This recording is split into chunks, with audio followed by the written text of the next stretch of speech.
on this map, but they had a lot of struggles and even banned it sometimes. Speaking of banning, when I was thinking of all gamers, Haven, that's what they banned for the entirety of Santiago. Sometimes they do be a changing, and obviously when you adapt to new metas and new things, some maps just start looking more appealing to you. Yeah, I mean, and then once again, Koshmaras is sticking with that Neon. This is where he's at his best. He couldn't quite get it done in London, but I love that the team are backing him, giving him more chances on this Neon. Now he's had more time to figure out the nerfs. Will it look different? All right, well, here we go. It is AG.AL versus Team Heretics. Team Heretics, the EWC title defenders of the first ever VALORANT season. Will they be able to do it? It starts with one step. Let's find out as we send it on over to Tom and Mitch.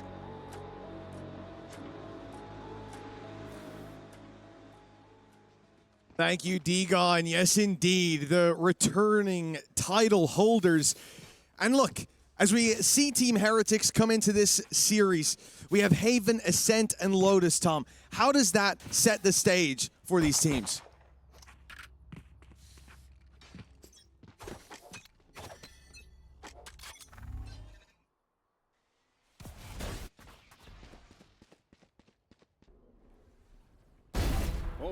I can't hear Tom, so that's not a fantastic start, but, well, maybe you folks at home can.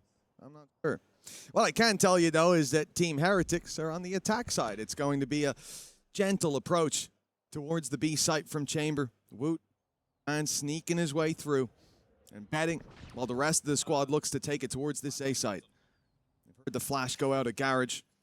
No, the defensive side's making a push. Woot now finding himself under pressure, finding himself surrounded. And we end up into a 4 versus 3 as he falls. The site taken by Heretics. The plant found. And a man advantage for the attack side to work with.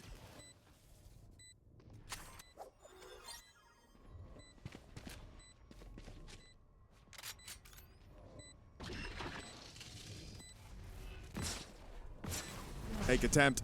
The drop out. GRQ, solid start. A good shot connected by, able to do a little bit of damage as well, and left down to a 1v1 Kira. Oh, the slide from Koshmaras has caught him. It's a 1-0 start. Team Heretics off to a flyer.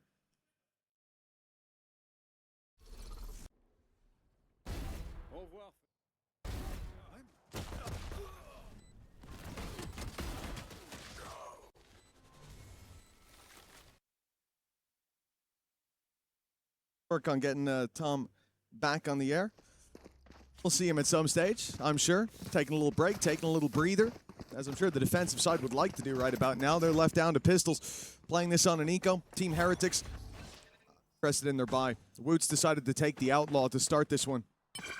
Taking a little bit of presence towards this A site. And he has been destroyed. That's a big pickup from Fangir. Leaving us into this 5 versus 4. But the thing is, you've got the Headhunter, you've got plenty of bullets left in it.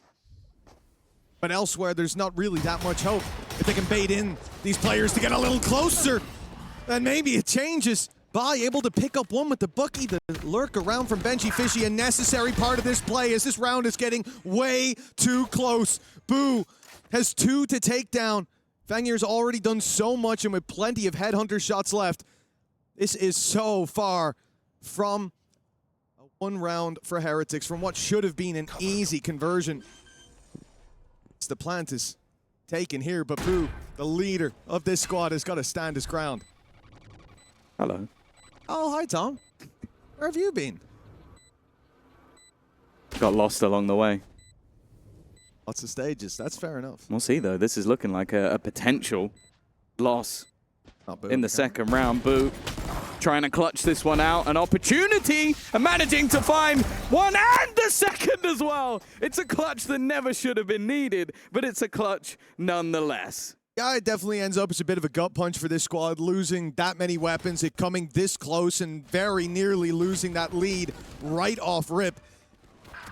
But for Heretics, stabilizing in that last moment, as you said, Boo, the shock dart almost taking him down. A single shot from Shrimp would have been enough, but it wasn't to be found. It wasn't to be.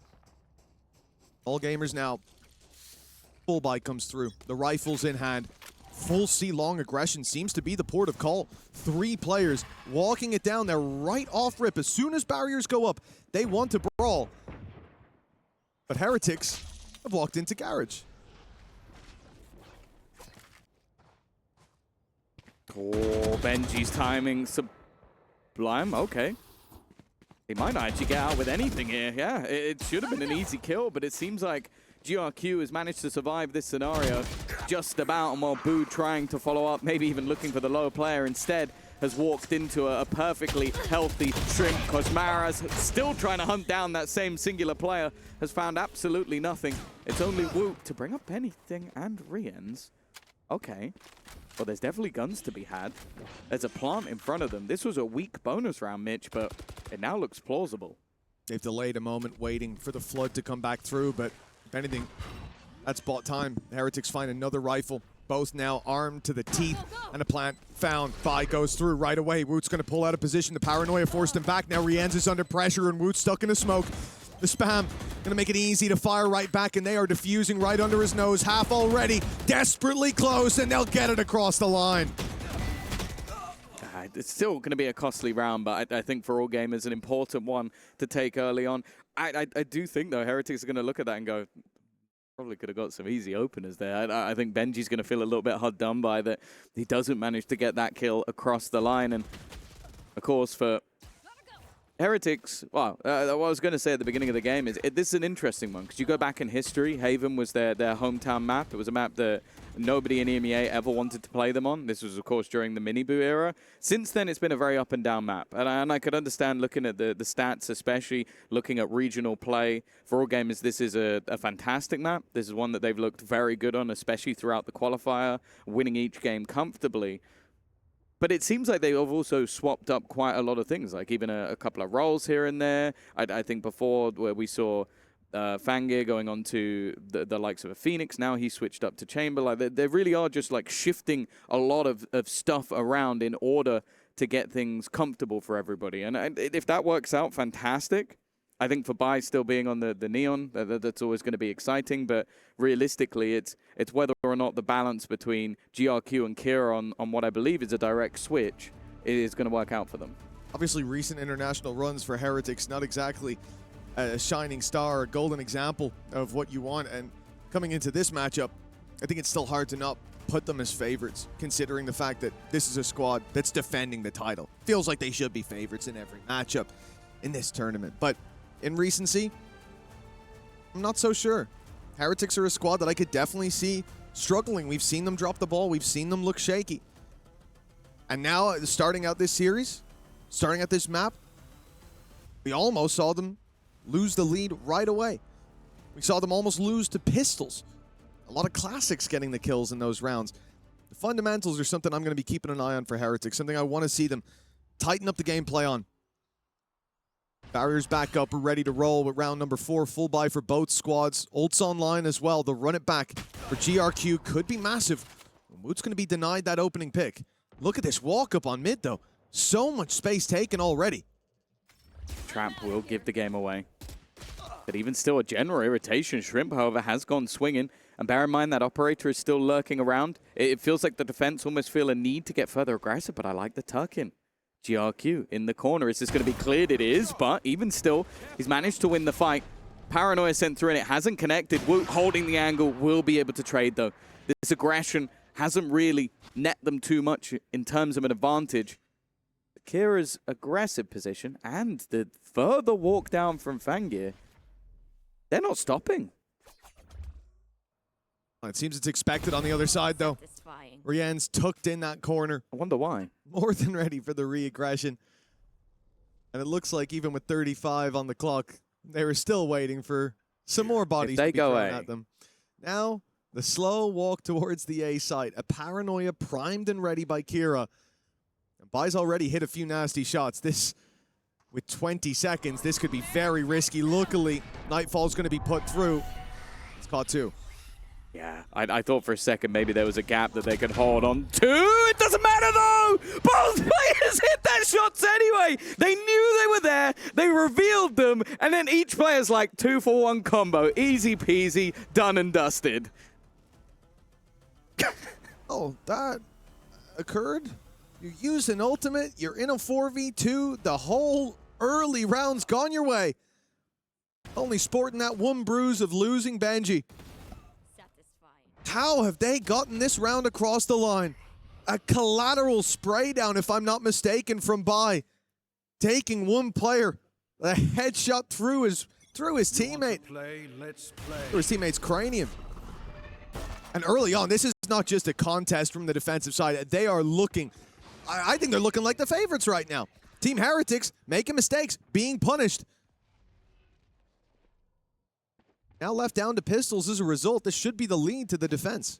Yeah, it's kind of a weird one because I will say that looking at the composition, you kind of understand why all games are playing as aggressively as they were. Like, you've got a double duelist and a chamber. Like, you're going to have to push. I think the re-aggression was kind of madness. That shot landed, by the way. And that one definitely did. But yeah, I think just the fact those two players are able to hold on to it is crazy. But it's going to swing again. They really love pressuring in towards mid-control, but now that he's brought back what was a disadvantage, they're more than happy to sit a little bit more passively. There's a little bit of a gap in the smoke that could cause issues if anyone was peeking from that side, but now Heretics going to pump the brakes. 35 on the clock. Still a 4v4. That tour de force being a big factor that they want to lean on. Could be very dangerous in the post plant. Boo. Have to avoid some dangers here as the Hunter's Fury has found its way right onto him.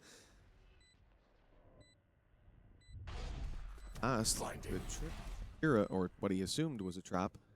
Kira's got the flank, but they very much know about it. They're sat here patiently waiting, watching the doors with two. Woot trained in on this angle, misses the shot. It's a big punish.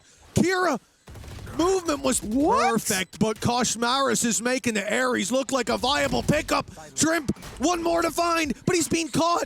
He's been seized, pulled back, shock dart close, but re-ends with an op in hand, even on his low HP. He just needs one shot. Team Heretics will defend the lead just about. Yeah, even with the low buy, sure, the tour de force definitely helped them out a little bit, but the Ares, see, now I know a man who is a massive Ares hater, and I'm going to throw it to him now. Mitch, man, what did you think of that one? Yeah, he did all right with it. All right? If he did had a you see that second kill? Quicker kills. Yeah, look, at the end, like I'm saying, he made it look viable there. It's not an easy thing to do, so you got to really take your hat off to him, but... did you also pay the replay ops not to put the kills in there? I might have hit the talk back. Where are my Kushmara's Ares kills? What is this? Good job, boys. Damage on the way. 3-2. And Heretics now, winning that round, it makes me question everything. This series is already off to a wacky start. Now it's an eco out from the defensive side. They still have that run it back to work with, but this is not the time to throw it in. Sometimes two players defending a side has been enough. What about two players pushing it? The defense go running into Team Heretics, and it is a bloodbath. Hold on! Big play from Fangir. He's got a chance now, 1v2 with a rifle. I feel like I'm watching deathmatch. Like, we're just having aggression on aggression on aggression, turning of the round every couple of seconds, and one off the tour de force. I don't know if that's going to become a viable weapon. Although saying that, a kill and maybe Benji uses his ult might be necessary. Instead, though, with the spike planted, C-long control, they've still got a seize available as well onto re-ends, which is going to make it even tougher to try and get that defuse over the line. Feels like it almost needs to be a mistake, but Banger's going to give it a go.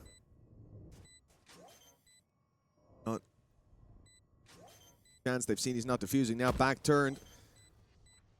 But eyes on Benji, knowing the swing would come back through, but Benji's playing it so patient.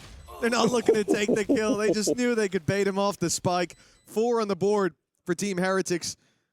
Even this one being shaky as can be. Like, it really is catching Heretics off guard, seeing this much aggression. Like, they're definitely ready for the push at the start. They're ready for a bit of aggro, but then they think, okay, well, that's the end of it. Because for most teams, it would be. But this team, this comp, kind of has to keep going. When 3 players push long, you kind of don't then expect there to be a 4th player pushing short. So it is kind of, they are definitely having to slowly soak up pressure, but it is just manic how aggressive we are seeing this defensive side be. And is that going to change? Of course not. An immediate push all the way up. This is a lot of information, though, for Fangir. Even just holding this position, it's allowed the defenders to fully rotate across the map. They can claim control of B. They can have that double up in towards Garage. And Heretics almost need to go back and force him off the angle. Otherwise, this round's going to become very, very difficult. Seen the danger pings go down. They know that he's likely on this angle. They've made that read, but unfortunately, they haven't seen quite how close he is. That Prowler gives them a false sense of security, and then in comes the big gun. Fangir with another, and he's out for free. Back to a 4v4. Put them equal on the defense, but they still don't know where the attack's going to end, where that spike is heading to, although they're about to find out. Looks like the decision's being made to hit this C site. Oh, that's a lot of great info. TP. Yeah, that's so much. That's allowed them to basically just continue their stack up on this side of the map. Woot's pincer is the one piece that hasn't been noted so far, but he also got a kill earlier in the round, so you have to have an educated guess. It seems, though, that his teammates are instead going to go back towards the B side, maybe assuming that there'll be a stack up on that side of the map, and then they're going to implant Woot as this backstab, but he's shot a little bit early. It doesn't matter, though. Through the wall. Oh, also gone. Woot looking crispy, and a man advantage gone once again. Yeah, that was a nasty little double taps. Team Heretics, man advantage, time ticking. And the great spam after the reveal of sorts with the TP from Kira, but both have now fallen, leaving Fangir to do it all. Has his ult, why not throw himself at it? Give it his all. Unfortunately, the first shot doesn't even land. They're able to slip away, and the time already ticking. Far too much, you would think. They're allowing him to get it to half. Now he's got a little more time to work with. Luckily, Boo lands the kill shot to keep this in favor of Team Heretics. The lead's starting to build up now. It's looking better and better. Yeah, and I will say, like, going into this series, you look at this map, obviously the next one coming up will be Ascent, which I think even with some of the lows of Heretics, at least regionally, was a very, very good map for them. I think they're now on a 4-win streak versus a lot of the top teams within EMEA. The Haven was a little bit more of a question because of how good regionally we've seen all gamers. But even then, like you go back to the grand final of EMEA, they beat Vitality. They had a close loss versus Foot. So they're not a bad squad on this map whatsoever. And with this sort of lead already building, I do wonder if maybe we're going to see a pause out of all gamers because they're not going to want to let this one slip too far away. Yeah, it could definitely be a good moment for it.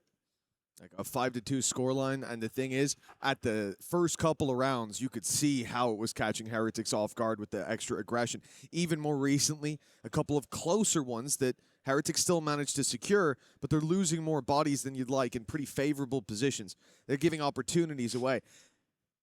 But the problem is now, as the game goes on, you expect that read to be there. You expect there to be a change in that this squad will now start to anticipate those extra layers of aggression. They've gotten a little bit more used to it looking at the last round, and, well, that's going to be something for all gamers to think about how they want to approach.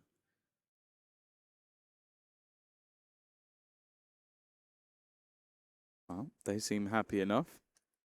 I'm wondering if this might be some sort of some tech pause, because we're a little bit quieter, and I'm seeing more and more people turn up onto the stage, which is normally not the greatest of signs.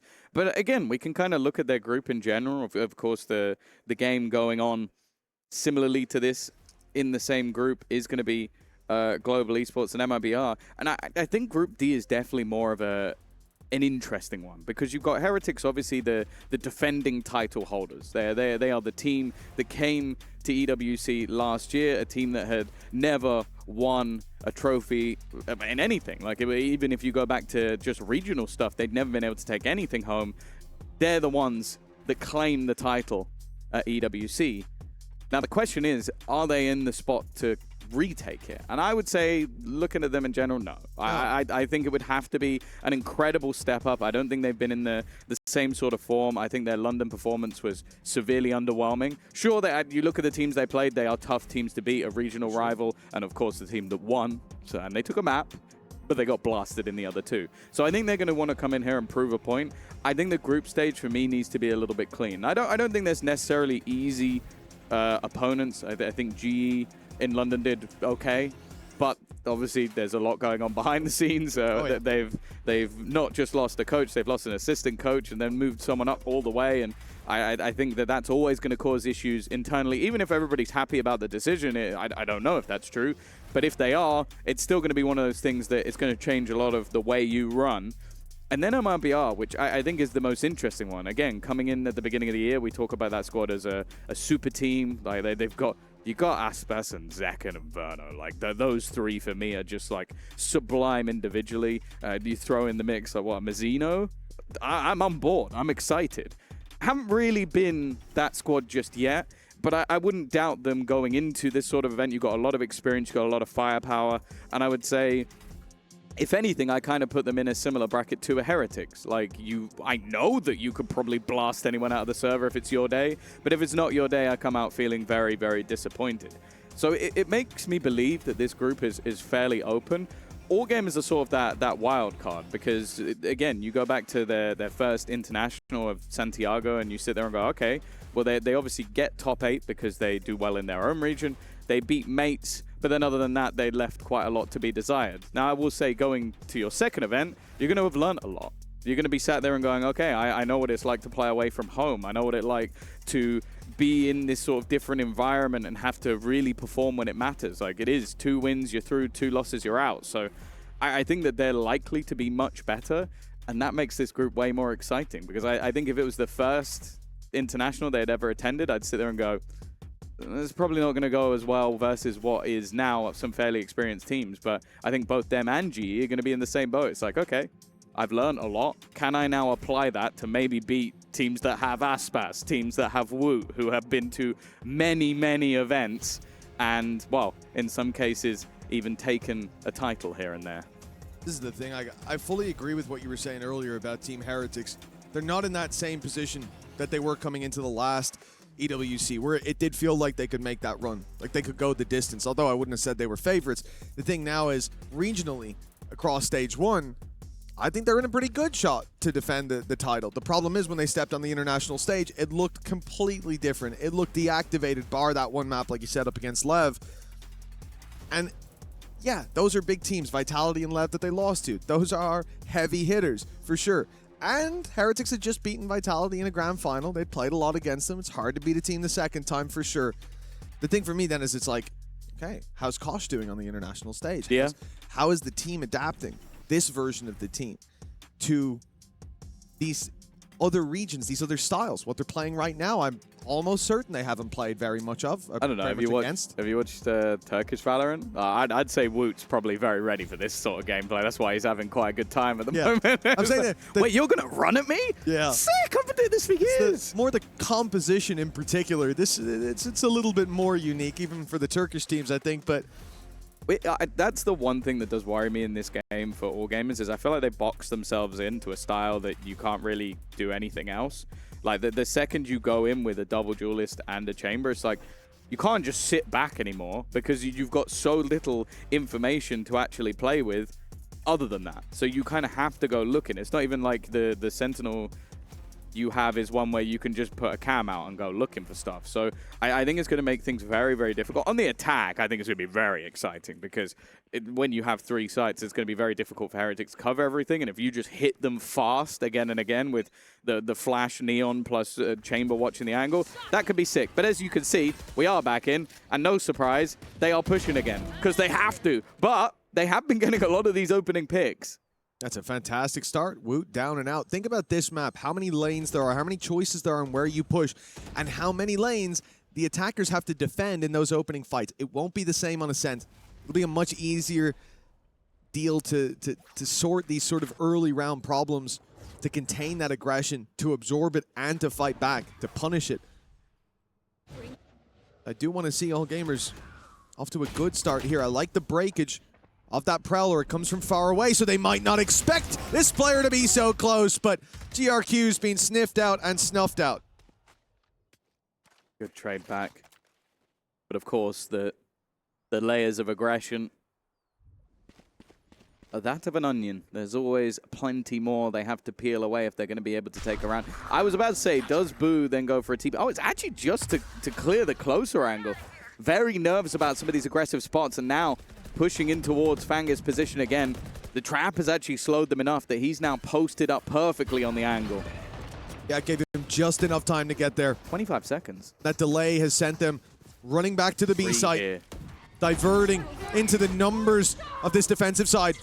Seal Garden might give them at least a little bit of a chance, removing a lot of those weapons. 12 seconds though, plant has to be covered, and it is by Boo. He's got 3! The AG.AL has snatched that round out of All Gamers' hands.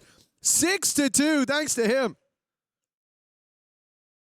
It's impressive, but it's another one of those rounds where I look at this from All Gamers and go, well played, well played. Like the way they were setting up, the way they had their trap, the way they had the players in the right place at the right time, and then a very disjointed triple swing. There's no way if they all go at the same time, Boo gets all 3 of those kills. And sure, he still has to get all 3 of the kills, but I don't, were any of them headshots? I think he body shot the whole team, which kind of tells you all you need to know. And I am not surprised that now All Gamers have taken themselves a tactical timeout, because that should have been their round.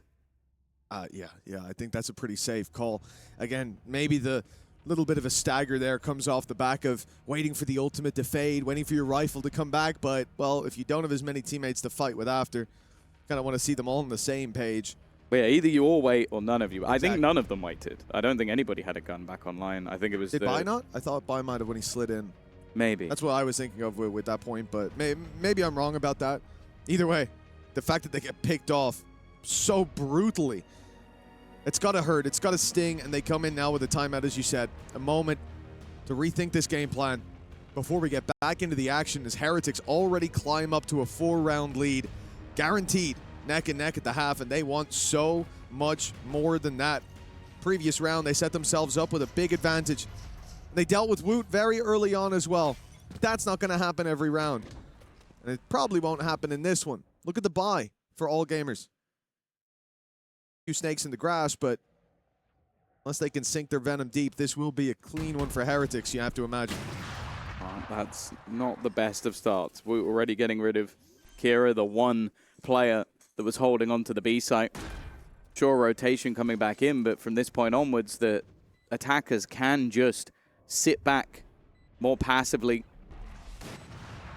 And then the question is asked of, okay, like for Bai, you're probably going to throw in your weapon.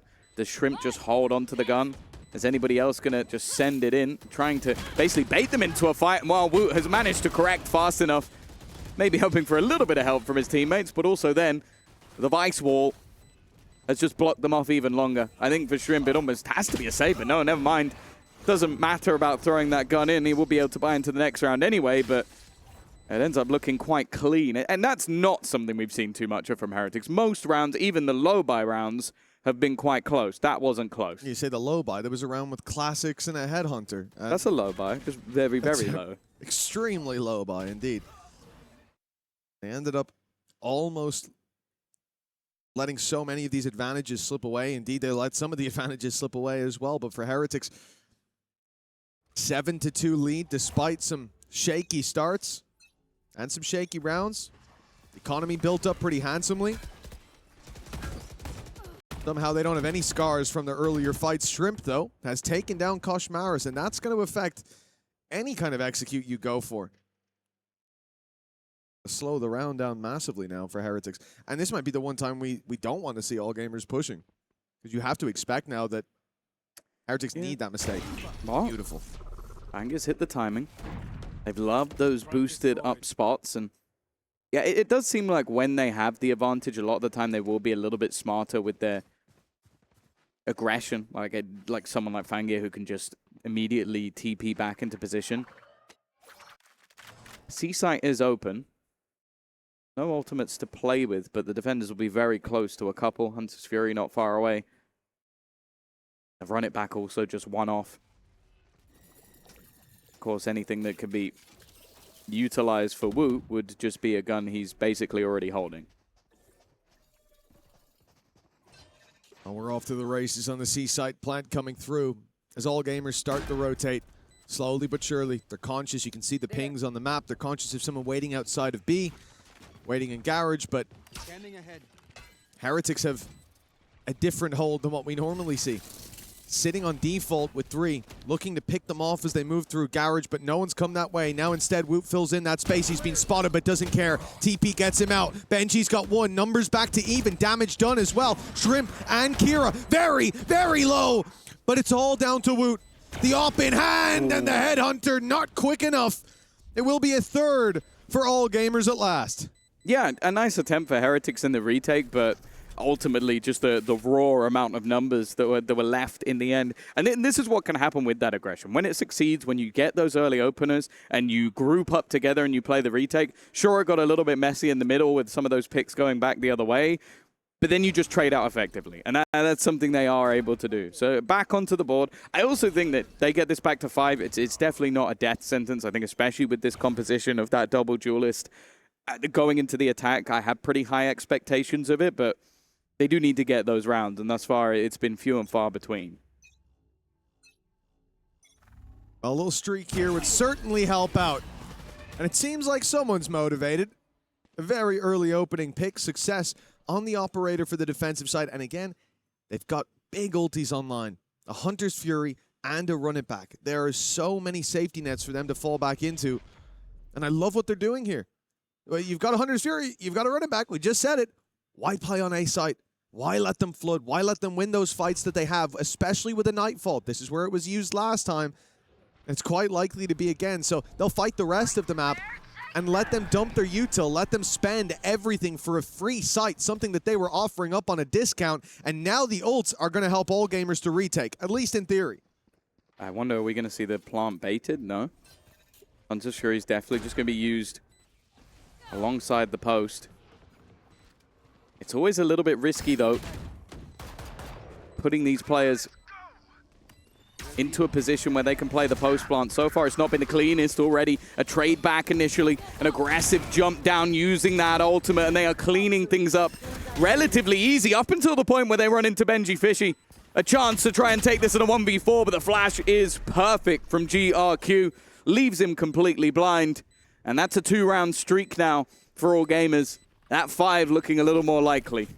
Yeah, absolutely. I wasn't believing in it when we said it was possible, but now it's starting to look a little bit more like it can exist in our plane of reality. This is a much better round from them. And yes, Benji does come a little closer than would be comfortable, but as you said, a fantastic flash coming out of GRQ, and I like the game plan from the get-go. They realized exactly what Heretics were likely to do, gave up control, made sure that they're not being picked off by mass utility dumps, and played the retake together. Still having that Hunter's Fury as well. I also thought it would kind of go out for the plan to delay, but now it stands to them in this final round. Tour de Force active, and I expect Hunter's Fury to be on its way fairly soon. You want to throw it at this C-site take. Heretics have got so much space. Yeah, they've hit it pacey as well. If Benji gets the plant, that could even be the Steel Garden online.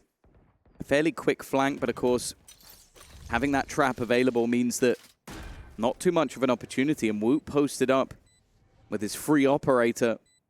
And then look at the Vice utility deep within C. They've got to be really careful that when they run back into this site, they don't end up getting caught.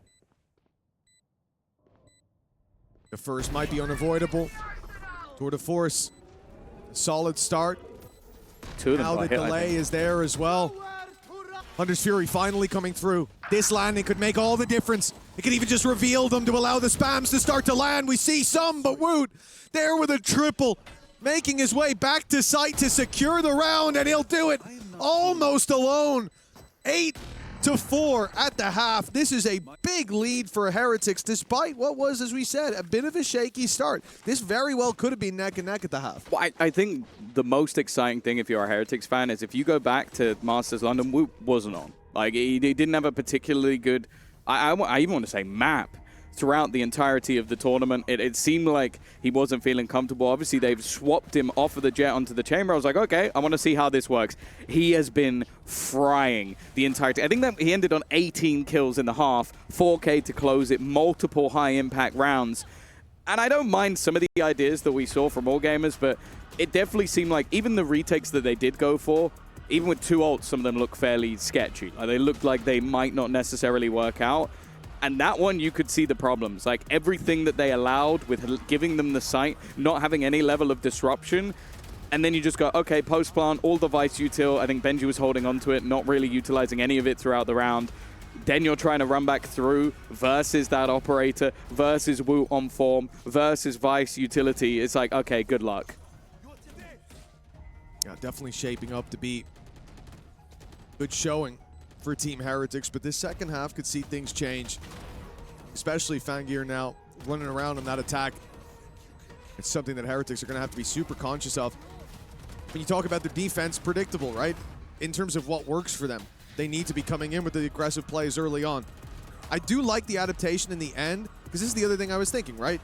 This comp is good for fighting for space. You don't have to fight for space in their spawn. You can fight for the retake instead, as an example. And that was something we started to see, that adaptation deeper into this game, especially when the ultimates were online for Heretics. I think there's definitely some positives to look to on the All Gamers side, despite that 4-round deficit. But this is their map pick. You have to hope now that Heretics move off the side that they chose to start on. Things are going to change. Yeah, well, we have seen, like, go back to the qualifier versus, I think it was DRG, 8-4 defensive side coming out for the squad of All Gamers. So I want to see what they have on the attack because of that. But they then managed to close out quite comfortably over on the attack. So I think that a lot of the time we've just seen those solid defensive halves and not had to see too much of the attack side so far. Also, watching some of those VODs might have been a little bit difficult to find. So I can't say that I've seen too much. They also have to worry about this guy, though. On the defensive side, it almost feels like it gets easier. He's low on HP, but he doesn't care. Full blinded, shot gone, and there's nothing they could do about it. 3 versus 5 on the back of untradeable kills. It's such a nightmare to play against Chamber, and especially when it's Woot on form. I think he's just hit 20. 20, yeah. That's not a bad start. 20 and 13 rounds, really not bad at all. Plenty more to come as well for Heretics. Patience here. They're even playing the retake towards this A site, not looking to offer up any individual duels. One outside B, so they probably are going to see a free plant coming down. Orb for Phoenix at the very least. They will be hard-pressed to find any more value in the walk-up. Oh, okay, we're walking into Woot, and we're still pushing Woot. We know he's low, I suppose, and finally, Woot will fall, but Koshmaris is there instantaneously for the trade. Yeah, I can definitely see why you'd want to make sure that guy is dead with how he's been playing, but it puts the remaining in a 2 versus 4 and make that just one. Shrimp to try and clear every single player, and he gets his one. Unfortunately, that is all she wrote. 9-4. The defensive side looking like it might be building up in the same fashion. And this is the thing we'll always talk about with Woot. There have been peaks that this guy has seen that, honestly, by most players are completely unmatched. Like, this is a guy that they went into Shanghai a couple of years ago with a stand-in in the form of Patitek, and he looked like the best duelist in the world. We saw them go to champs, and it was a very similar case where his skill ceiling is maybe second to none, but there's a few players you could put in the same bracket as him. If he's playing like that, you really have to dig deep and almost look at it and go, like, if he gets one and we kill him, that's a good start to the round. Yeah, that's the annoyance of it, right? Like, if he's within range of that trap, it's very unlikely you're going to be able to trade that out. We saw it in the last round. You'll see it again here. One found. The eco of All Gamers off to a shaky start. The thing for them is orb control is always going to be a win when you have a Phoenix. If GRQ can come out of this with a couple more, another plant maybe under his belt, fantastic. Set them up to fight for the next. The big ask up against an unforgiving Heretics, and oh my god, there's your orb. Hand delivered. Yeah, surprisingly they're going to go the other way. He might be one of the only players in Valorant that actually uses the Ares, but also makes it look good. Yep. Well, for the rest, can they find anything? Another Ares kill, and why not? Here. Why not? Get out of here, bro. What is that? It's versus Eco, but the Ares is so... What was that shot, bro? The thing is, slid out of the smoke, insta-headshot him in the smoke. I don't know. It sounds like he's making you a fan. A fan of him, yeah. With the Ares. A fan of him. I'm just a fan of Koshmaris. But in this round in particular, with the Ares. Well, in this round, you know, it's more about his movement. I would say the slide was what really caught me. I loved that so much. So that was, yeah, I think the Ares is a tertiary part of it. Double digits. So it is a part of it. No, hold on. Glad we agree. You need to choose your words 10 to 4, Tom. God damn it. Nice slide coming in from Kosh, but he'll be caught this time. Stunned there for Benji, and he's made it around the corner. Out of dodge, at least for now. But even trades, right off rip, for Heretics, when they have these weaker weapons to work with, it's not too bad. The other thing I'm surprised by is GRQ and Kira have both gone for the light shields. That's a big advantage if Woot gets them in his sights. For now, you can see he's clearly not going to. He's on the other side of the map, but the late round, I wouldn't put it out of... They have got the right read. They've decided, okay, we've got Raid Boss on one side in the form of Woot, and the rest of the players on the other. Benji already managed to clear one. Nice shots, though. Do they realize that Rians is still here? Yes, they do. Good paranoia. Make sure all the danger is gone. I mean, it's Woot. You're in a 3 versus 1 against Woot, and you're low HP. Pop the ult. Go look for him. He did still have the Blaze Wall. We could have healed himself up with that, too. I think they know it's, or at least suspect after earlier, and the shots landed, that this should be an outlaw, so... Thing is, you're going back to 125 shields. I forgot he was the player on light shields, so even still, it would be a one and done. But GRQ finds 4 in this round and closes in the gap a little bit.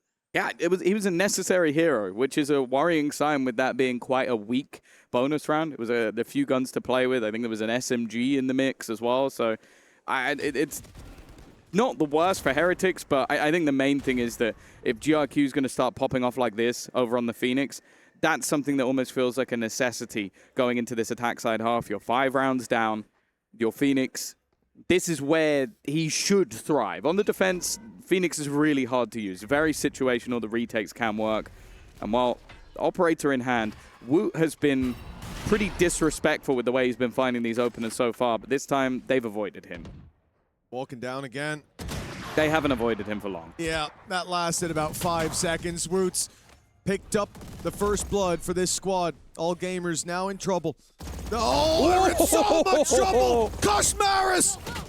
He's taken one, left another on half, and he has sent them scurrying away from the B site into the hands of the Paranoia and Benji Fishy. There's no safe haven for this squad as 11 on the board for Team Heretics. They felt like they were almost ushering them into exactly where they wanted to be.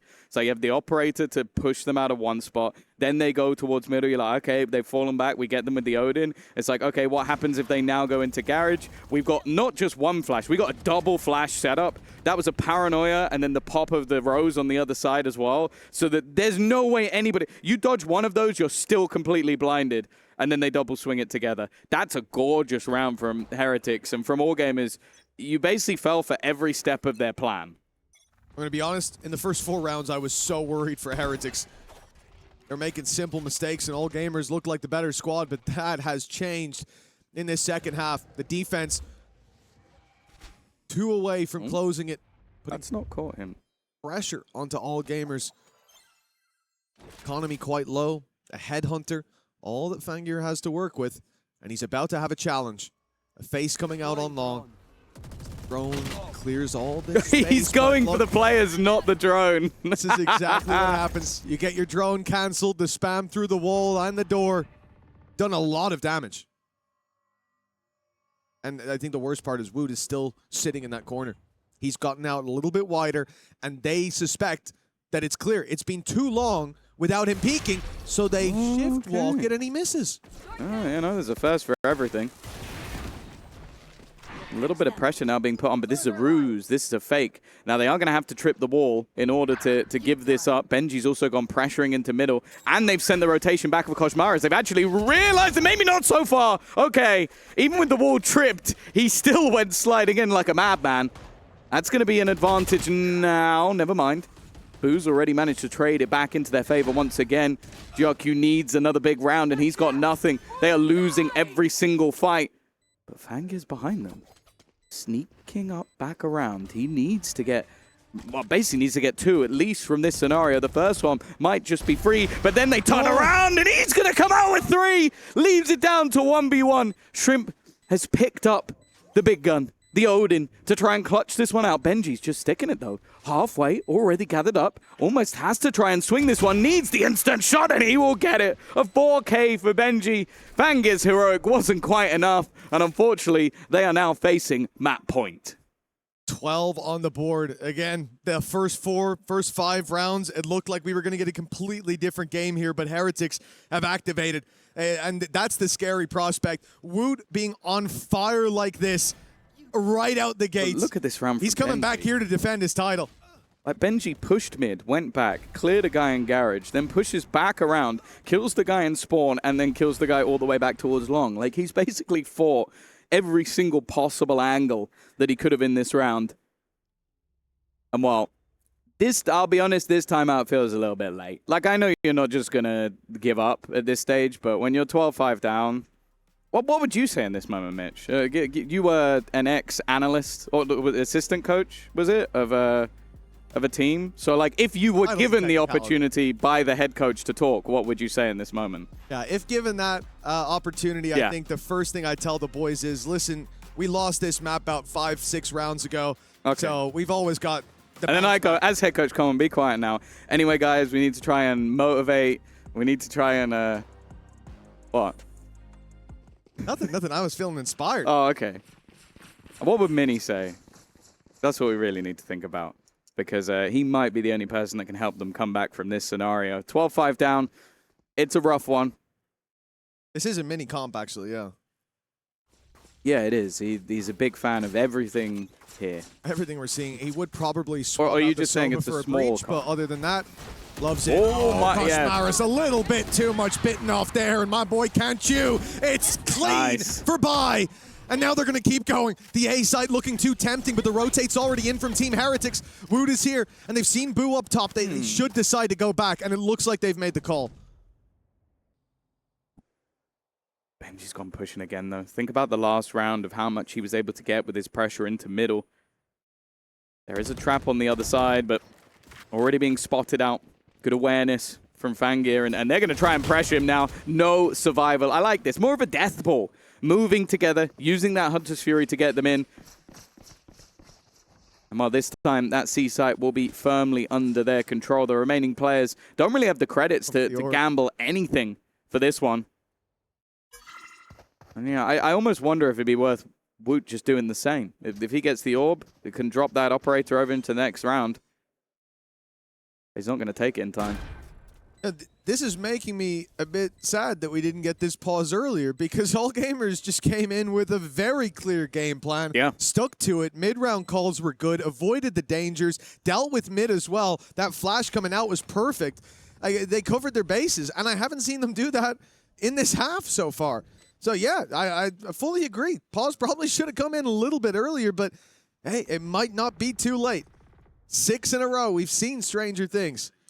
I haven't seen it. Disappointing last season, but good opportunity for All Gamers to at least build up some momentum going into that next map. Again, I do think that if they're running a comp like this, or even just an identity like this, Ascent is going to be tough up against Heretics. You don't have nearly as much space to play with. You're not going to find lanes unprotected or with just one player there, and Heretics will almost always have a response to any aggression you're putting out. So I think that for All Gamers, I at least want to see them look confident going into the next map. Well, yeah, funnily enough, the last time they played Ascent in the qualifiers, they did run this comp. So, yeah, it seems like this is their game plan across a few different maps. So, I agree. I think especially getting warmed up into that attack side.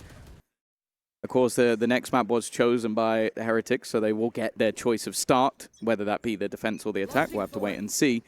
But yeah, there's going to be a few pieces missing in this round. Now, bear in mind, Woot gets a single kill. That's tour de force. He can drop the operator. Maybe gives them a little bit more of a stance in this round, but I think it is going to be relatively difficult. But hey, if Shrimp's going to go jumping wide, even a disappearing act from Woot, and as said, if he wants now, he can give his teammate a gun. If he wants. I don't know if you could hear that noise in the background, but I think that was Woot shifting into 6th gear. The engine's running hot right now. 6 rounds in a row for All Gamers. A man down already, but this is the buy that should be easy to deal with. Woot, the danger, can be avoided. And the rifle on Boo, look, they haven't even got the spike in their hands for the first minute because they know that there are dangers to be avoided. Now they come back in with direction, and again, the call looks to be good, at least for now. Exploring B, hearing the trap, seeing no contact. If they get in there for the post plant, it should be most of the danger already avoided. Even going to use the run it back just to make sure. It's worth being cautious. Spike just about going to be planted before he fades away, and then winning back-to-back fights. Pressure once again seems to be on Woot to try and find something in this round, of course, with not handing over the gun to a teammate. He can have the tour de force for the next round, and well, it might not even be looking to play the next round at this point. 2 players spotted and slowly being surrounded. Everybody coming in from behind is a bit of a problem up until GRQ again. Another high impact round from him. The distance down to 5, but still a long, long way to go. Yeah, great work. GRQ's definitely been waking up. I know coming into this half, you were saying, look, that first half can be tough, but this is where he's got to be putting up the numbers, finding that impact, and I think he very much has. The flashes out on A long. Think about the late rotate that they went for, avoiding the A stack and hitting into mid. His flashes have been finding them. Picks are at least pushing players back every single time, and then he's there in the late round to put up those big numbers. Keeping this team alive. 5 in a row needed. And keep up this momentum. Certainly no reason to doubt, but the rifles back out for Heretics. A convincing buy, and as you said, Woot with a tour de force online. Oh, that's not the start they were looking for, though. Kushmaris being dropped. Further aggression needed to almost just try and turn the tide. Look at the position that's being held by Kira as well. Up top, but it's Benji. Okay. To win the fight. Woot goes for the swing, and as said, he wasn't expecting anybody to be there. Down to just 3 health. But that doesn't mean he's not going to go back for more. Not shying away from the fight with the tour de force, but 3 players have already crossed. The 4th player is going to go out with a knife in hand, and that's all too easy. But does he have any idea that they've already crossed past? He does now. Sliding past, and it's a headshot as well. Bye-bye.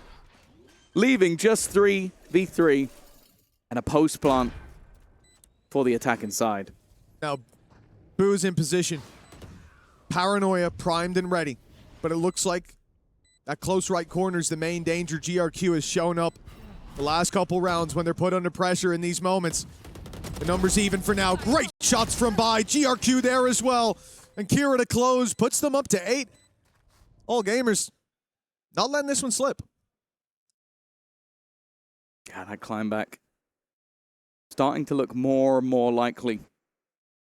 And I wonder when the moment that we see a pause on the other side. Obviously, we know the head coach for Heretics is currently not here, but Weber is a man of many words, so I don't think they'll have to worry too much about having conversations with a coach, because both of those have been sort of working together for quite some time, but clearly not feeling that pressure just yet.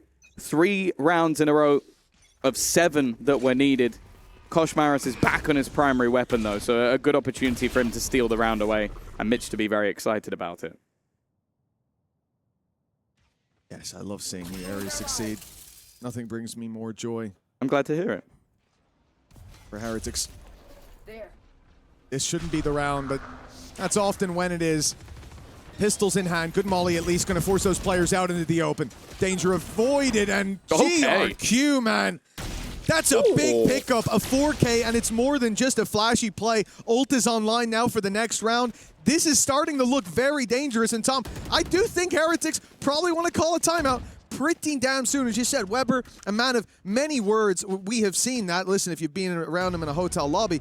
And this is somewhere that I'm expecting to see a turnaround from Heretics. But what also scares me is that the last pause from All Gamers took them from a messy, disorganized team in that half to a pretty clean one, who's now putting up round after round and looking like they have an identity again. I'll be honest, I might be going from looking like an egg to having egg on my face, because I said at 12-5 that pause was way too late. Yeah. 4 rounds in a row, looking cleaner and cleaner as they go, and also now they have ultimates to play with alongside it, so clearly Heretics are feeling the pressure. And the thing is, in that first half, we're talking about Woot. Like, he's doing such a good job, and he is. He's putting up numbers, but now GRQ's starting to try to outshine I him. thought you were going to say bye. I thought it was going to be a, you know, that's a better joke. Sorry, I should. It was. I mean, mine wasn't a joke. I was just making a statement, but yeah. This is where, like, GRQ has started to heat up as well. He's looking for that title.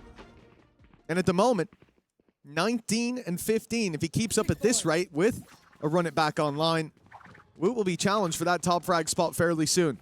3 rounds in a row, definitely doable. Now we wait. Oh yeah, they've just done 4. Even just off the math alone, that seems like they're more than halfway there. You want to play? Let's play. 12 to 9. Operator back for Woot. Ult's on their side as well. It's an outlaw as his backup weapon. You know, What kind of man you're not going to is throw it away. Fangir?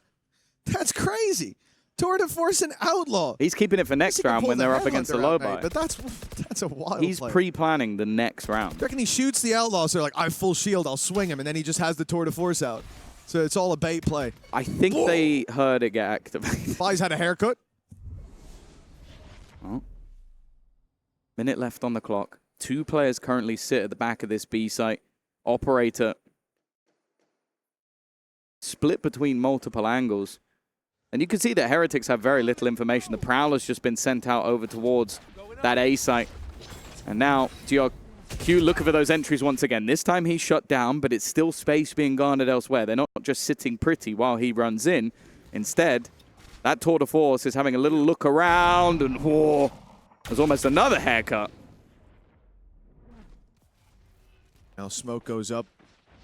Tough for Fangir to get through that, and there's the old pop by Benji Fishy. Will it be in This time? could be the moment. Benji's found one. They've slowed them down. They've bought the time. They've sent them back in the other direction, but look who's in the other direction. GRQ. He's still playing this B side. He's pushed all the way up behind them. Is it something Heretics are aware of? Yes, it certainly is. Koshmaris is checking it right now. 12 seconds as the plan's coming down on B, but they're not aware that he could be that close. Rien's caught off guard. Still the man advantage for the defense, and still Woot lurking around with that operator. He might miss the first, but you'll be lucky if you can stand in those sights again and survive the shot that's fired. And they've spotted that there's nobody coming in on the flank. They can look to group up together by Shrimp, combining the spams into the wall. It leaves Koshmaris desperately low, and now Boo is the only one standing. They'll hold their ground once again. The streak of rounds continues for all gamers, and Heretics are starting to crumble. Yeah, that timeout, way too late. That's what they said, It was Tom. way too late. That's what everyone thought. They could have won in It regulation. was all part of the plan. See, it's not just about winning this map. If you let them onto 12, make a comeback from 12-5, you've won the series, mate. It's all yours. It's all part of the plan, the mind games. 2 rounds in a row. I can't believe that we're actually here. GRQ, a big reason, his step up in the second half. A lot of these big rounds, his utility's been good as well, and there's the opening for Fangir. 5 versus 4 right away, and when there's already so many weaknesses in play for Team Heretics, they can just group up and hit a site if they want. It seemed like they tried to close it quickly on the Heretic side. We saw Koshmaris diving in with an Odin all the way up long. That now feels foolish with their opponents getting closer and closer as the rounds go by. Teleport's ready. And the read from the Heretics couldn't be more wrong. Of course, in a round like this, you understand. You have to gamble. You're a man down. You have weaker weapons. And Benji can at least get some information off contact, but if they walk up C here, this looks like it will be a freebie of a round, and we'll be playing at least the entirety of regulation. Thorns down. Benji's not checking the right angle. Hero with a free pickup. Now the rest of the squad late to the party. Smoked out as it is. That gives all gamers the chance to take any positions that they want. The operator covering their back. Right here. Smoked off. A small upside. Headhunter and some Guardians. A good chance when it comes to heads-up duels for Heretics to land a few headshots. This round is certainly not secured for all gamers, and you have to hope they realize that. But again, look how tight they're playing the game. They all swing at the very end. It's a 3-2-1, and they're in. This team is looking so much more organized than what we saw in that first half, and now just one round away from taking us to overtime. Yeah, no, the attack side has been impeccable. Like, it is left Heretics in a position where either they get aggressive and they run into Fangir, who's just been finding the opener almost every time, or you wait for them to execute, and you have the pot flashes that are coming out from GRQ, the dive in from buy that just, it takes your aim away, and then that second guy's in right afterwards. And because your Phoenix is doing so well, you have a run it back like every 2 or 3 rounds. Like, it makes it so difficult to play against. I'm genuinely surprised that we managed to come all the way back in this direction, not a single slip-up from the side of All Gamers. That first half looking like a blip rather than the story of how this series is going to go. And for Heretics, this is going to be a complete crumbler, especially when you consider like that this isn't their map choice. If you take this map, go into Ascent, where I think even just off regional performances, you say they're quite favored. That might not be the case anymore if you lose this map in this fashion. Yeah, I agree with you. It's a joke saying that they planned this as some sort of mental warfare, but it is a knock-on effect. You lose a map like this, it stings. And for Heretics to bounce back into Ascent, knowing that they'd have to take it all the way to Lotus to win it, wouldn't count them out, that's for sure. Horrible day. Nice shot from Woot. That opening, Fangir down. He's the man that's been picking off a few, and if it wasn't him, often it would be someone like Bai, who's looking for that fight in window right now. Koshmaris, though, I don't know if he was spotted. I feel like they could have seen him, but it just depends how close he was to the wall when he jumped. There's spamming below. Yeah, okay. Yeah, he definitely now knows the S to move. The second those bullets are spammed through, that's a problem. Pressure being put in. Kira's picked up the operator. That would be the spot for Benji. They've completely swapped the setup from Heretics. Benji now on the A site, and the C site was blocked up. Instead, an isolated fight, and that gives an opportunity for Benji. They're trying to swing back, but no, Shrimps found the trade. Puts it into a 3v3. That early start has quickly dissipated. Koshmaris now takes control of the heavens. And a Hunter's Fury has just been garnered by Shrimp, but is there anywhere he can go to use it? Well, he doesn't know that, right? He doesn't know if there is, because they flank is back open again. But a big burst coming out of spawn. It's a big whiff. Woot's able to take it with the classic Shrimp, trying to recover. That Hunter's Fury, no chance to use it, as the map's already done. 13-11. They caught up at the finish line and fell on the final hurdle. It's brutal as well, because you look at this and you go, okay, this is a squad that ultimately did an incredible comeback, but having the fakest comeback of all time where you lose 30-11, that's almost got to hurt you more. Sure, it will be stressful for the side of Heretics, but there might at least be a little bit of relief. Thank you very much, Degon. Yes, it is time to get into map number 2. Heretics pick after they just about closed out Haven. It was a tight affair for this squad, but now Heretics seem to have found their second win just at the finish line. We move into this map, Tom, if you're still with me. I think so. Feeling? Oh, let's go. We've got you this time. How are you feeling about this map? After All Gamers losing in that fashion, getting so close to victory and slipping, I feel like that's one of the harder things to recover from. Maybe. I think it's still better than where they would have been if they just got battered. Like, it looked like they didn't turn up at all. Now, at least, I'm sat there going, like, okay, they're on. Like, the players are shooting. I think GRQ especially looked pretty good. Fangir built into the game. I think that this composition, that like, is going to be interesting to see it run on Ascent, because I feel like a lot of aggression on Ascent can be quite difficult to do. But more importantly, I'm excited to see Koshmaris on a Phoenix, because this guy has been, rightly so, called a bit of a Neon one trick. That is what he's been playing pretty much every game. So can he play something else? Because Phoenix is very, very different. He can't just use movement to get him kills anymore. He kind of has to use the extra utility he has. Will be interesting to see. I said that if this comp is run by All Gamers, I feel like they're going to have a much tougher time of using it, especially on that defensive side if you want to get aggressive.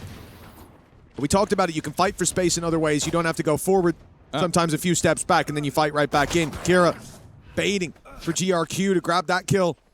5 versus 4 now as a result. Heretics are giving up on that short control, sending the spike towards B, but All Gamers are very much in position on this side of the map.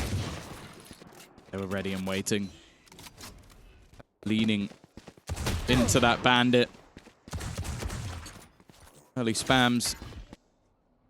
Not doing too much, and they're now looking to try and wrap back through the spawn to surround the players on the other side of the map. The patience of Benji Fishy gets him one, but then the patience of Kira does exactly the same. Still, an advantage sits with Kira, and with the defensive side, an incredible effort considering only having the classic, and the remaining two are desperately low.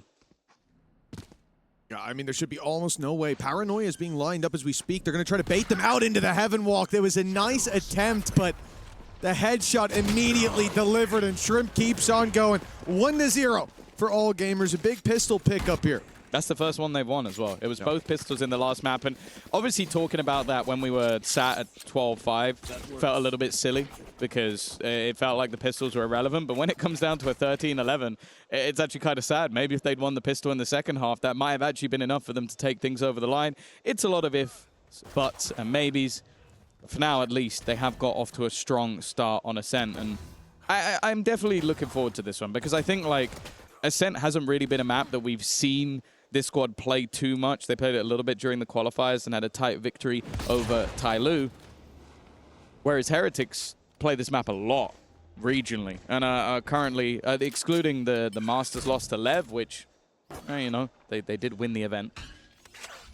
They were on a 4-map win streak over the last 3 months, so I think Heretics will come into this one incredibly confident, but I do wonder if they might have been rocked just a little bit after almost letting the last map slip away.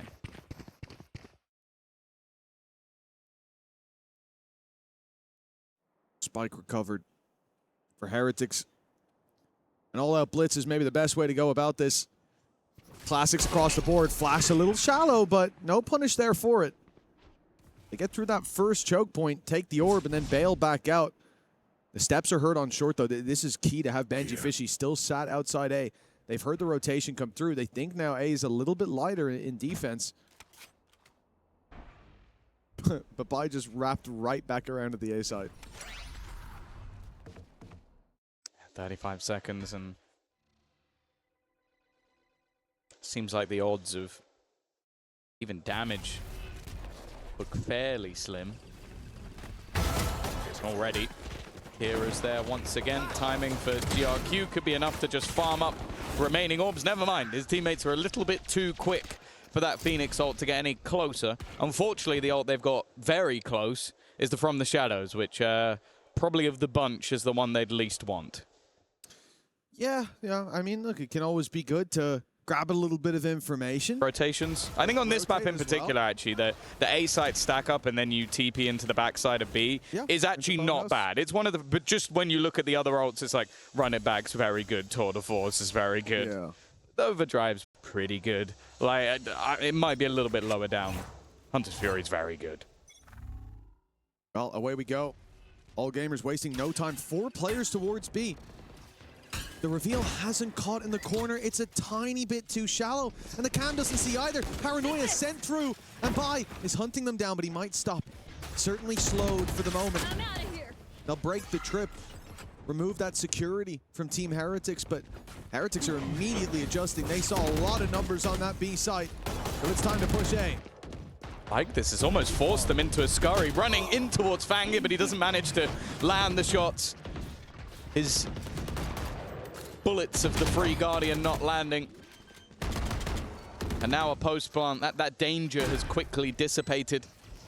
Now they can look to try and narrow down some of the angles, although interestingly, the neon wall has already been used, so that space is just going to have to be walked up, and they've actually got further than I thought they would, in all honesty. There's not really anybody watching the heavens, and that allows them out.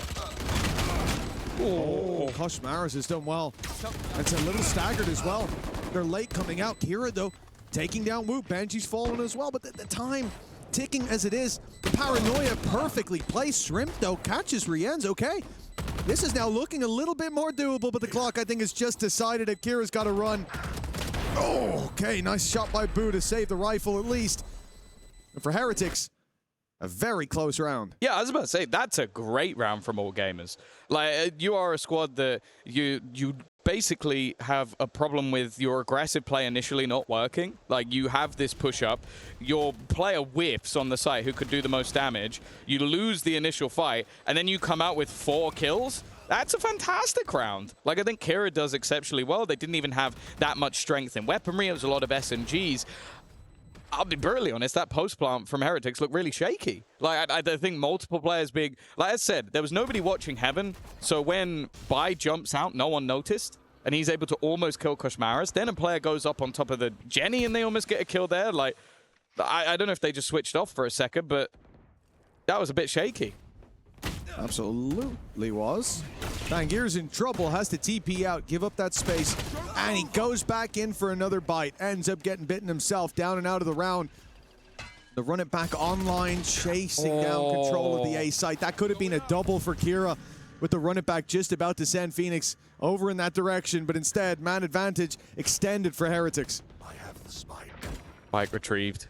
Woot's done very well in this round already. If it's going to be a continuation of how he played on the previous map, that could be pretty dangerous. Not the prettiest of fights for Riens.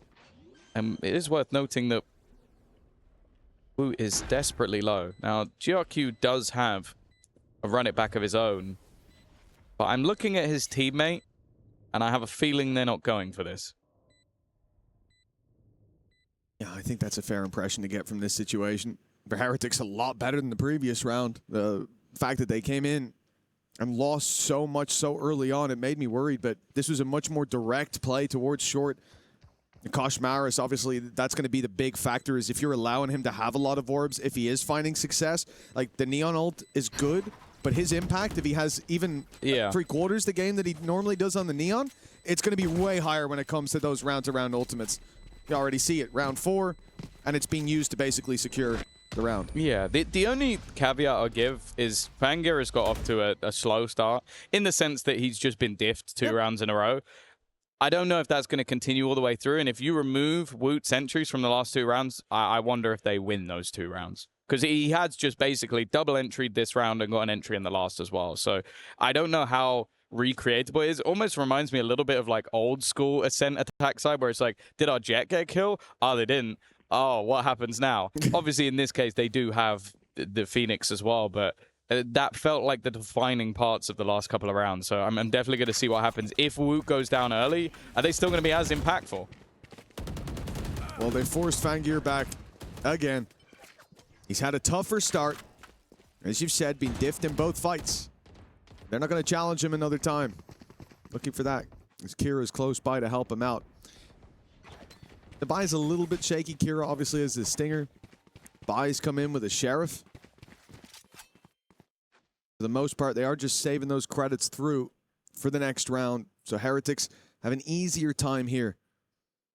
We've seen this before. They're going to at least put the pressure on, find the orb. Like, expect a lot more of these slower rounds when those ultis aren't online, trading utility for orbs. But push has to come to shove eventually.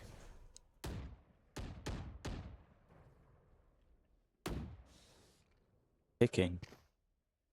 45 seconds. It's also a sort of mixed bag buy, so the lower the time gets, I feel like the better it is for all gamers, especially with them not giving up anything in terms of those opening picks. They're also walking into Kira, who's been very good so far. Paranoia looking to delay, but caught as the door is broken. Now Fangir needs to step up, and again, it's a little bit late, but does manage one now. You're going to see that running back through, and again, GRQ precision seems to be the aim of his game. Benji's done well at least to trade it back. Might just give them the plant, but they need to clear Bai from underneath, and they've done that with ease. But again, a second life given. And now it needs to be the kill. The time already ticked too far gone, and because of that, Shrimp is able to just sit and wait for Riens. It's well played in the end there by Shrimp. That little jump, if he swung out wide, he was in a whole lot of trouble. But he gets out of dodge right away. Paranoia for Kira, just a small bit too late. But this is when we talk about on the Heretic side, the Phoenix and the impact that it can have. Well, you see it very much on the other side as well. It's going to be something that I think both teams are going to want to compete for those orbs. So far, it has definitely been Heretics finding a lot more in those early rounds. But that'll obviously change when we swap sides. Yeah, at least from some of the stuff I saw in the qualifiers, I'm pretty sure it was Kira and GRQ playing the opposite roles, but I could definitely understand why they've made the switch if that is the case. Woot through, and already both players towards short getting their openers. An aggressive push-up all the way through B as well, so the defense have so much information and so much of a player advantage. You might look at this and go, oh, well, is this an eco for Heretics with how clean this has been? Nope. No, this was a 4-buy. This was everything invested, and yeah, all gamers have made it look like an eco. Oh, they decimated them. Plain and simple, it is going to be a flawless round for all gamers to put them 4-2. And you see a lot of risks being taken there by Heretics, like Benji walking up on mid, popping the cage on the trap. The rotates hadn't come through. There was no panic on the defensive side. They won their fights with ease. And so they're still very much close by to hear that trip activated, or trap activated, cage activated. And then I think it did look like an eco round from that perspective. The player walking up short as well, blindsided on that left. It feels a little disorganized. I like the change-up as well. Like I said, Fangir's been struggling with that early A-site fight, so they just swap him to B. They put the double duelist over on short so that when there's the aggressive burst, there's two players waiting on the other side to try and stop Woot and Koshmaras in their tracks, and that's exactly what they do. A nice change, but then go back to the default once again.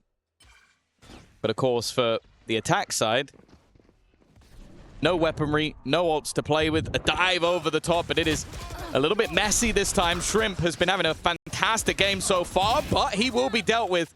He had a teammate, however. Still a 3v3. Koshmaras has also managed to find a gun. And Boo's managed another kill. It was risky, playing that close to spawn with the spike. Could have caused issues, especially with the blaze wall already gone, but now a 3v2. A chance to move together. The timing here, a little bit off from Bai. They're both going to wrap up quite quickly. It's being watched, but the shot's not landing, and Fangir now with a chance, but he is on 10 HP. One shot from Boo will be enough. He needs to land the heady. And it's clean. All gamers continuing to put up rounds on this defense. I sort of mentioned it. The reason it was uncharacteristic that Fangir had lost those two early fights was how good he had been in that previous map, especially with their comeback. And why in this round, I think you can see why. Sure, it was a lower purchase from Heretics. It was one where expectations were incredibly low, but there was a clutch that was needed, and there was a clutch that was found on just 10 HP. Big resurgence already. I think just waking up in the last map, you're seeing the level of what some of these individual players can hit over on the side of all gamers. And with already, I believe that's their 5th round on the defensive side. They are looking good in this half. A timeout called by Heretics, and I absolutely cannot blame them. I do think the second half is going to be a different story, but it won't be exactly short on difficulties. No, if anything, this comp looks almost built for the attack. Like, because if you had maybe the chamber or something like that, I might be more inclined to agree. But you've gone for a double duelist that allows you a more aggressive dive. Do I think that Phoenix is going to be good on the defense? Not really, unless you're able to do what your opposing side Phoenix is doing and just have insane retake potential. Well, that's exactly it. I do think that in terms of retaking, refighting control, like there's so much that you can do when it comes to that defensive side, as we can see from all gamers. And I think it's what Heretics are going to be attempting as well. But it just depends how many rounds they have when they go there. Like right now, this is a much more dominant start than we expected. Yeah. For all gamers. No signs of slowing down. They are up against the full buy again. Tour de Force used up, and, well, he's going to bail out right away. The control given up by Fangir. Although the Hunter's Fury thrown in to try to get a few bits of damage. A few points of health off, but I don't think it's found anything. No, absolutely nothing. Aggressive positioning, and okay, just a pre-fire. An aggressive position, but okay. Woot's been able to trade, or get traded, I should say. Still, these aggressive positions are definitely going to be a surprise, but maybe not for GRQ. This guy is just hitting everything put in front of him. Ultimate back online for him once again. Koshmaras was trying to challenge, but now shying away from that fight, still manages to win it out. He'll get sent back towards the spawn. And that time has been ticking for a while. Boo still in a passive position, someone they desperately need to clear. And the chances of victory seem to be all but gone at this stage. Yeah, it most certainly is, but making it costly is the name of the game, and that is mission success. Although Shrimp's going to go down, that exit through main's never kind. It is what it is. A win is a win, and they have got one under their belt for Heretics, but a costly one. A lot of players lost there. I think the most impressive part about it was Bai went through that whole round without blinking.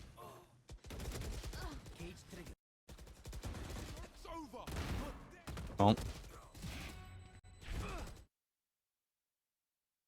Shrimp continues to be an issue. As you said, a very costly round, but a round nonetheless. On cold, look at him. Yeah. Very shallow breaths. Well, 5-3. Big round for Heretics to get on the board, and chipping away at the attack side is really what we're looking for from this. Okay, hello, Woot. He's back on the server. He's had a bit of success in the opening fight, but look who's fighting right back into things. Woot's going to have to keep stepping it up. That kill brings them back into an advantageous position. Low HP on Koshmaras. The plant still... Oh, that shock dart, it's perfect. He's got to run, and he runs right into the sightlines of Shrimp. Great work. Fangir up top. Woot will finally fall, and Boo now has to make the clutch work.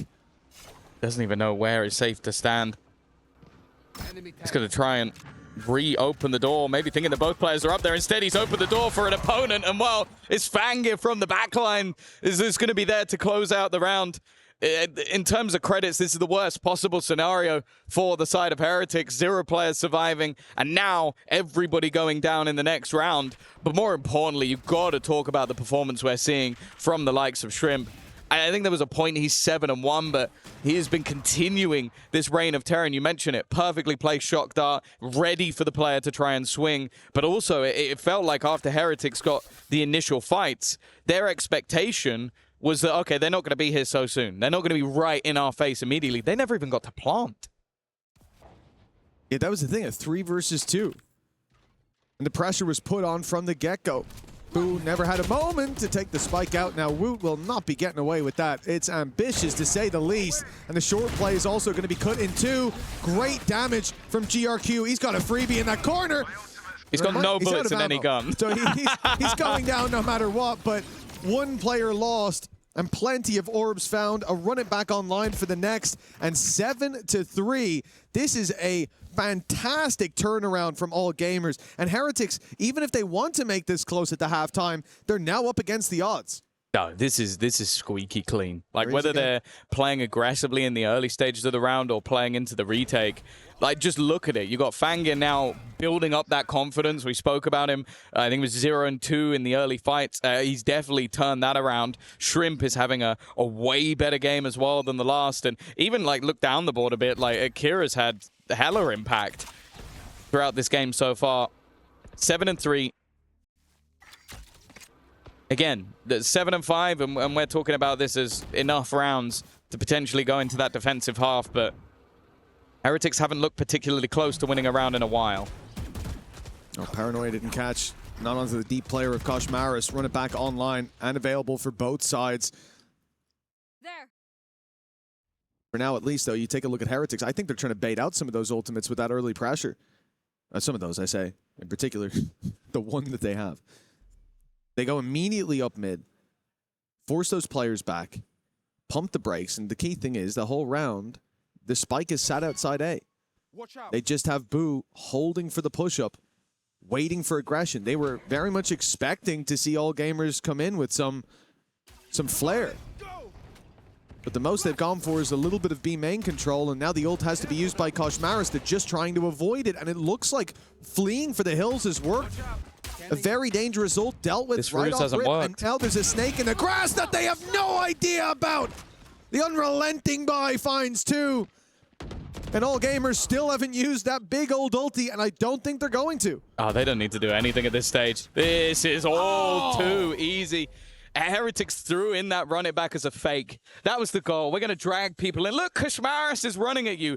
There were 3 players on B. They didn't even move. They even faked away their run back in towards the site so that then they could leave this extra player just ready. You could see Boo had no intention of ever checking that angle. And then the split in from behind, well, they end up getting flanked by their own push. It's the second time they've had huge success from playing those rotational sounds. Like we saw it as well in mid on the defense where they went from A short. You had the Neon of Bai run all the way up to mid into their spawn and back around to A. And of course, Heretics in main and in mid hear that and think, okay, they're reinforcing B where we just faked out. This is great. And in fact, no. Oh dear. They were selling the ruse. The Odin up top will be caught right off grips. Nice shot by Woot. As Kira falls, so too does Bai. It looks like Woot might have found his rhythm, found his groove again. Out of knives, but oh, that reveal was dangerous. No punish forward on the other side. And in fact, no, he wasn't out of knives. He still had a few left to play with, but the rest of the squad is cleaning it up, leaving Shrimp alone. He's got no shortage of Odins, no shortage of ammunition. 2 targets to take down. This spam could come through onto that left side, Jenny. It's always a danger when you bait the plant out like that, but he's going to send drone first. And while the drone's going up, the plant will come through. Gives them an opportunity. Needs to try and find the spams, and waiting on the other side will be 2 players. Heretics at least able to find a semblance of balance towards the end, but it is safe to say that was a very dominant half from the side of All Gamers. Yeah, and we came in highlighting Koshmaris. We came in talking about that Phoenix and how much impact it can have. And in actual fact, GRQ is lighting up the server. Woot was on fire on map number 1, and the whole squad of Heretics is slowed down. But GRQ continues to carries forward that momentum. I'll stand by the fact that I feel like the openers for Woot were the defining factor, and he only ended up with 7 kills. So think about it. It was the Blade Storm round that they just won. He got the opener. Then he had the double opener in one of the early rounds, and then the one just before that. It was a singular opener. 5 openers. Yeah, so it's kind of like without him finding a pick, it just looked like they were completely flat. And then the retakes that were coming through as well were fantastic by the defensive side. Like you look at GRQ in this map and you go, Phoenix defensive side must be fairly easy. It's not. It's very difficult to get as much value as he's finding, even when you do have the run it back, because sometimes you're going to throw that on a retake, it gets absolutely nothing, and you're sent right back to where you were. But he seemed to have impact on it every single time. That's an impressive performance from GRQ. And now, when you think about it, which side of the map's easier to get the orbs on? It's the attack. So he might be able to do even more in this second half. And meanwhile, that swap over from Heretics doesn't really seem to be paying dividends, but maybe the second half has something special in store for us. Remember, this is where All Gamers wanted to start.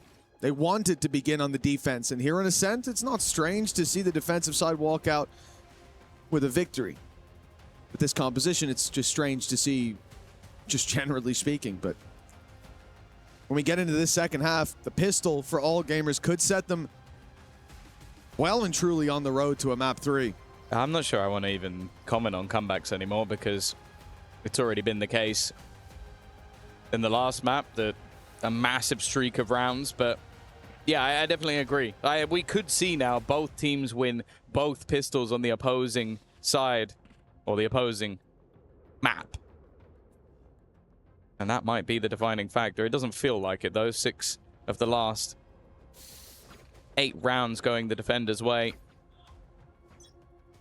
And they looked fantastic. Can Heretics wake up and make this a close map, or are we set for Lotus already? Well, to answer that, we leave it in the hands of 10 players down on that stage and a few coaches in the back rooms.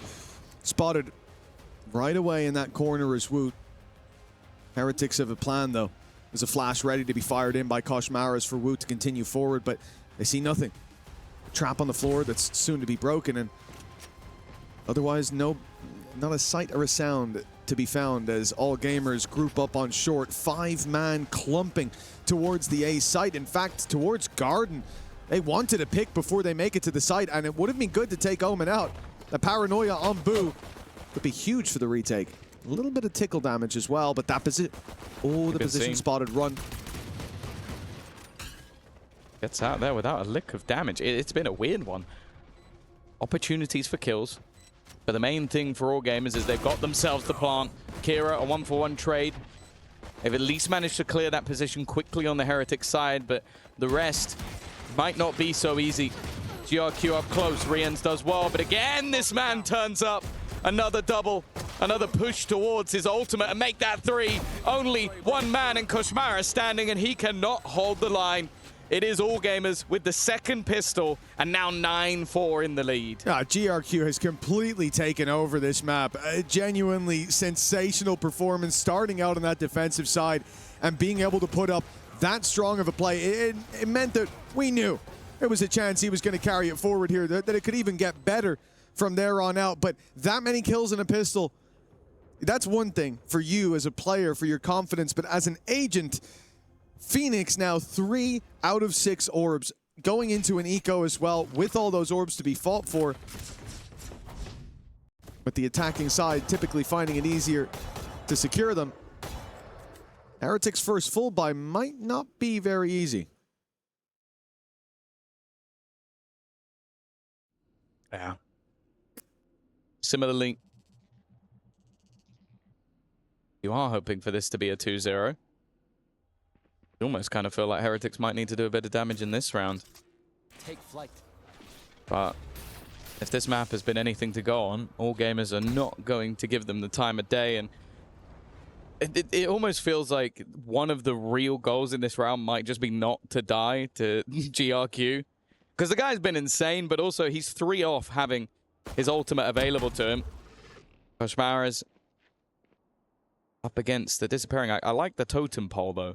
It is 4 different variable heights. GRQ seems like he might be the one to try and face into this one. Paranoia, flash. Well, it seems like they might have been aware of the potential of something this dangerous, and already it's starting to look a bit worrying. Nice damage, though. A couple of players dropped, and well, eventually, yeah, it is GRQ. He's now 1 away from having that run it back online. Yeah, that won't be too hard to find at the start of a round. If you decide to play pretty direct coming into this one, Heretics, again, could have to batten down the hatches right off rip. You're expecting all gamers to fight for control, take an orb, and send GRQ through. And honestly, I don't think they need to do anything else. At this rate, he's going to win the round himself, especially with that second lease of life. Heretics, from map 1, we saw it, though. We saw them fall off. We saw them give all gamers the way back in, and it looks like that one round to close out Haven didn't solve any problems. We're still in this same simulation where all gamers have complete control. Right away, Vise ran it down onto Woot. A statement success. Run it back online off the back of the orb. They take space on short for the backstab. The trade out of the ultimate for another man advantage leaves them into a 5 versus 3. All gamers looking like they've got this one locked out. They didn't see the Omen. They didn't spot the Omen on sight. That drone didn't see. Boo! He's able to get 2! A chance still for Heretics. One small mistake. A glance to the right. And this could be secured. A massive lead for all gamers, but instead Heretics are dangling on to a cliff's edge with the very tips of their fingernails.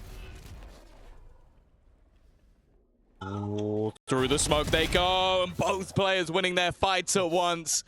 Heretics cling to life, and as you mentioned, it was just Boob going unnoticed on the site that made all the difference. The openers that came through for all gamers were fantastic, the individual excellence, but it is a bit worrying for me that even though, yes, it's an important round for Heretics to win, it's a good break-back round, that was up against a weak buy. It was Fangi using a headhunter, not having a rifle to play with throughout the entirety of the round. Now they come in with what will be a solid purchase, but I guess at least that running back was used last round. That's the main thing. I don't think any amount of weaknesses is going to make up for what you were up against there. Heretics are at least going to be happy to have that round, to have that big ultimate out of the way. But now we come back to conventional play. It's not going to be as direct from all gamers, and we saw a lot of success from them with that wrap-up on short late by Chamber. Some gaps for Team Heretics as they were distracted. This time, a full default spread by the defense.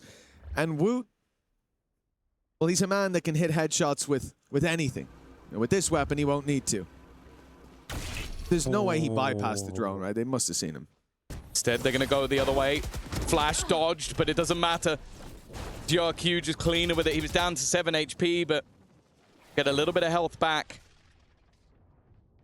Ooh, is playing on the edge of this smoke. Maybe a little bit risky. Dart through. It's only going to be the one. Again, GRQ is just flying.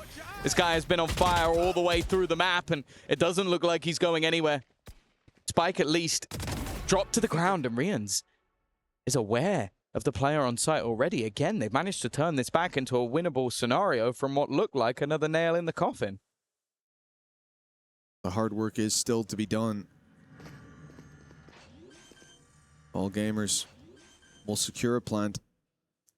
Outlaw will be one shot onto either of these players, and a headshot from Kira secures a kill, secures the advantage as Rian's now up against the odds. A spam is about as good as it could get, but Kira there to secure a big lead for All Gamers. 11-5 on the board right now, and considering this is Team Heretics map pick, it's certainly not off to a good start. No, for sure. I think that they knew coming in that this would be the sort of more favored of the two maps. I think both teams will be relatively happy with Lotus, but I think that for Heretics, that might have even been the map that they picked if they didn't think that they could get this as a bit of an advantage in terms of a weakness for an opponent. It's safe to say it's not looking like a weakness for the opponent. GRQ is 22-9. Well, I think Shrimp would be there with him. He's 15-6. He's just not been dying very much throughout this game. Heretics are... It's not even a last-ditch effort. They've gone for an eco in this round, and then they're going to try and fight back. Was it the same? The 7 rounds in a row? It would be identical. It's 12-5, yeah. It's 12-5 before. Unless they can find an upset here. And the only thing they have to pad the gap is a couple of ults. Like a Hunter's Fury can work nicely. A run it back if you can put it into the right position. Unfortunately, you'd be doing it without weaponry, which is far more of a risk. And also means that, well, look at the ults that could be online next round for the opposing side. You don't want to give them an even further advantage. A lot of space taken here by Bai. It's a risky play when you're up against pistols. And, well, at least one is going to be found for Team Heretics to put us even. It's certainly not even in terms of the weaponry. It's going to have to be some big performances towards this B site. Spike's on its way. 3 players ready to break through.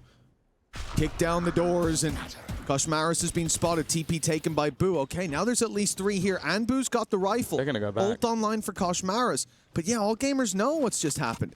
And then they're leaving. They're bailing with Wood on the other side, only having a bandit. It's a good position, but 1, they'll expect it. At least suspect it. And 2, maybe they looked really at the weapon time for it and thought, okay, that's a little bit too much of a risk, but he needs to get the kill here. If he could somehow deny that plant, that was the only way they were winning the round, and now it almost feels like an impossibility once again. Boo's rifle is the furthest back. And sure, Woot has a little bit of ground, but it's not like All Gamers are just sitting back and waiting. No, they're re-aggressing. This team is not shying away from a fight. Boo will trade things back. They need to get a move on. It is going to be the run it back thrown into this round. They need to now make this a conversion. Boo with his 3rd already, but he's going to have to basically do everything for the squad. And that time has been ticking all the way through. In fact, it might already be a point of no return. The spam's not quite connecting though, because Maris is trying to stick it over the line all the way through, and instead is stripped to close. 12-5. Sure, both attackers go down, but they're not going to care. No, I think the economy is in a pretty decent position. And also, you know, they're 12-5 in the lead. So yeah. They can lose. The run it back's gone now. Yeah, they can lose a few rounds. They can send by with an Odin to just run at their opponents at the start of the round and see what happens. Why not? Heretics did it. But GRQ has really been impressive. I am surprised to see that Heretics commit that much to this round, though. Like, as soon as the run it back was popped, it felt like it was a mistake, because it is an all-in play. It either works now, or you're not equipped for a very important round coming up. We need to see the solution from Heretics right here and now, because it looks like we're going to map 3. Oh, what a brilliant time to take a tactical pause. Yes, you've always said it as well. 12-5, exactly when you want to see them take a breather. That's why I said in the last map, I was like, if there was any time to take a tactical pause, it would be now. Yeah. There's someone in chat right now probably so angry that like clearly he's a bias. No. I think they're equally as screwed as All Gamers were in the last map. I think All Gamers had a very impressive comeback. I don't believe that Heretics will be able to do that. The thing was, in the last one, it was like, Woot's finding all these openings. What do you do when he doesn't? And also here as well. Thinking about he hasn't killed his half. 3 out of 5 of their rounds. Whereas for all gamers, I don't think it's that, oh, what happens if GRQ stops? Well, Shrimp is 17-6. Bangir's 12-7. Like, there's no shortage of individuals online right now for all gamers. So it's not a case like it was last time of, what if this one guy goes away? There's 2 more. Rien's, nice opening. It's by down and out, and GRQ's ult dealt with. Boo's also covering this space on short perfectly. And a Hunter's Fury, maybe he didn't want to put through. What a great time to take a tactical pause. As said, this is where the comeback begins. I always believed. Shrimp being a 1v5. Now, of course, economy-wise, they're not going to be in the best spot for the next round, but they do have a lot of opportunities. And Heretics kind of just have to go at this point. It's an all-or-nothing position. Like, still take risks, still take gambles. I feel like what happened to all gamers might also happen to them, though. It's like, even if you start this streak of rounds, there's no pressure until you get close. Because you're like, okay, we've already lost. I think most people would sit here in this position and go, there is no way back into this map. And then when you do start climbing back, I think it's the second you start to believe that then the pressure hits you. Of course, for Heretics, this is quite a different pressure. Because although we've always talked about them as a second place cursed team, that was broken, well, multiple times. Once EWC, when they managed to hoist the trophy, get their name engraved forever. But the fact is, they've also now done it in EMEA. They took the title there as well. So we are looking at a squad where those excuses go out the window. And you're going, okay, if you are going to have a chance at a title defense, I wanted to see them come out hot in the groups. And I'll be honest with you, they haven't. Well, that's exactly it. It's a different kind of pressure when you are the up-and-coming team who almost did it so many times. And yeah, you go into a final and you feel like the curse is there. But now you come in defending that title. That's something these guys haven't had to do before. And you know that everyone coming to this event, they have got you've got a target on your back, and they're more than happy to hit it. 6 rounds in a row for Heretics. I do think on this map it's harder. It's going to be so much harder, but at least, see, especially with the comp you're against, the amount of impact Phoenix can have on those run-throughs is crazy, and that ult won't take that long to come back online. Oh. Bangir gone, but the weapon has been retrieved. Woot's aggressive positioning this time does pay dividends, but I don't know if he's going to want to stick around there for too long with an operator versus a low buy.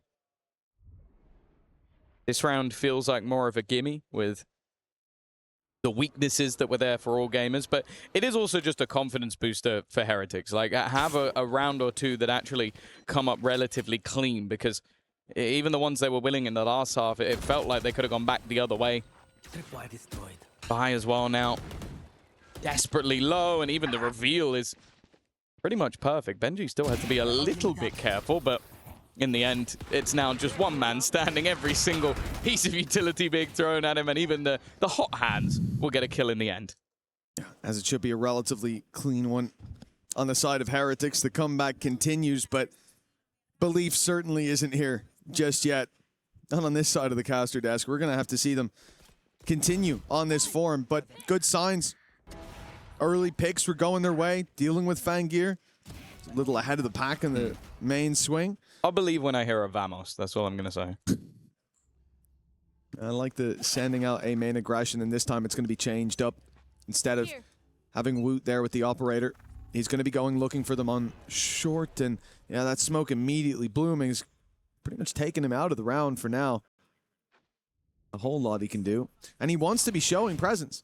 He wants to be seen. Whether it be by a drone that's not coming his way, it's over in main, or by a player, he wants someone to notice him so he can get out and then pull them into a fight with Koshmaris, who's just been waiting in the corner. A gorgeous setup. Very well executed. GRQ finds himself in that same boat. Nice bait and switch. You can see why they wanted to have this operator in play. It just adds another dynamic Even still, though, 2 players about to come up. Another pick coming through for Woot. Him waking up definitely makes this a little bit more interesting. And it seems like all gamers have sort of ground to a halt. It's almost like these guys had a pact that the second a pause is taken at 12, just you're going to slow everything down. You're going to really go for more tentative plays. Whereas what we were seeing in some of the earlier rounds were them just blasting through angles. Instead, I think we're getting a 30-second save. It does make sense seeing this team play direct and play aggressive. So I'm surprised we haven't gotten more of it. Even here, like the smoke goes up on short, and it's like the 2 players that go to push it, quite staggered going through those battles. And gives the opportunity for Woot to find one. He even manages to cloudburst his way out, run back to short, and then Kosh can fire from the side. Shouldn't have been that comfortable of a fight, even with the setup, after he dashed to the left instead of the right. Ooh, do they get to keep the guns? This is going to be important for them to have something going into the next round, and we'll never know. I guess we'll never know. Who knows? Well, maybe we'll be able to tell by what weapons they have going into the next one, but I'm going to say they did hold on to their guns. Okay. Based on absolutely nothing at all, which is always a good way to intuition. come in with information, but you know. I'll believe you then. So, a strong economy. I don't even think it would be strong even with the same guns. I think they had maybe 1 or 2 players that could rebuy, so there might still be a piece missing anyway. But at least gives them something to play with. I see something in the middle of their screen, and I believe it was a red bar ticking down. Another timeout called here. All gamers have still 1. I'll see it in a moment when the graphic comes up, but yeah, still 1 left after this. 4-round gap. Definitely the time to pull this into play. Let another 2 go by and see where you stand, but I do think that it's only a matter of time before we see them take this super direct approach again, and Heretics are going to be put to the test. If the setup is wrong, if the players, the shots don't land, the reactions aren't there, like we've seen before, this composition from All Gamers can just run it down so fast. Does look like they were able to hold on to the weaponry. And they're going to kind of like half buy around those couple of guns. It's like, okay, you still have the Tour de Force to play with. You can make this one at least a little bit more competitive. I also think the Tour de Force here could hold huge value. It's going to be playing on a lurk on the other side of the map, and then the rest of the players looking to try and challenge versus Boo. A lot of pressure put onto him, but without that initial contact going their way, they're now going to run back to the other side of the map, trying to get the ultimate online or GRQ, who is now 1 away.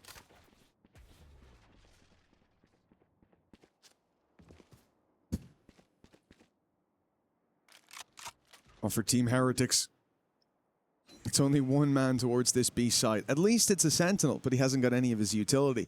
Only the camera to play with. So some backup will certainly be needed.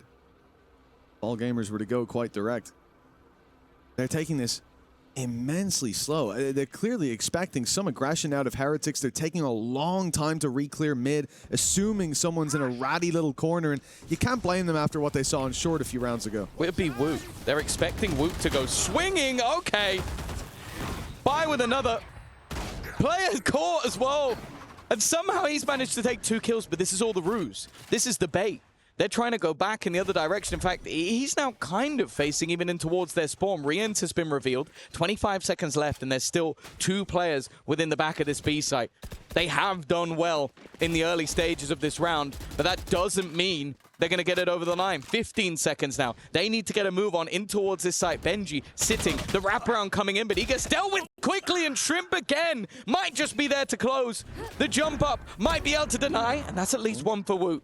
But there's still 2 more players that he needs to deal with. Operator in hand, watching to see if Shrimp makes a mistake. A slight step forward. That could be the loss, but instead Shrimp is very patient with it, even looks for the contact, and it's the contact of Fangir that will be there to close out the map a little bit quicker than Heretics managed. Yeah, not quite letting them close the distance all the way to 1, but a victory. Oh, and I have to say, coming into this map, I was counting them out. For Heretics, They've had a decent start. The rule book out the window. Some crazy plays from Heretics in the first map. Woot was on fire, but GRQ stole the show on the last. Now, the final of the night. And who walks in here with momentum? I don't know. We had Heretics start to mount a comeback, but they didn't quite reach the heights that All Gamers did. But that's sort of been the interesting thing of this match so far, is you've had Kira playing the smokes and GRQ playing the duelist. In a lot of cases, they were the other way around. Clearly, it's more based on agent. So like GRQ playing the Phoenix works a little bit better, and Kira playing the Raze maybe. But also then you have Bai switching from Neon to Vice, which, by the way, you cannot pick pretty much two more opposite roles for the team. One of them is hyper-aggressive, sliding into angles, getting in the face of opponents. The other, you're basically a time buyer, especially when it comes to that C side of the map. So massive changes in terms of what they've run so far today, but that's something they do regularly. Yeah, we were mentioning it you were mentioning it at the start of the series.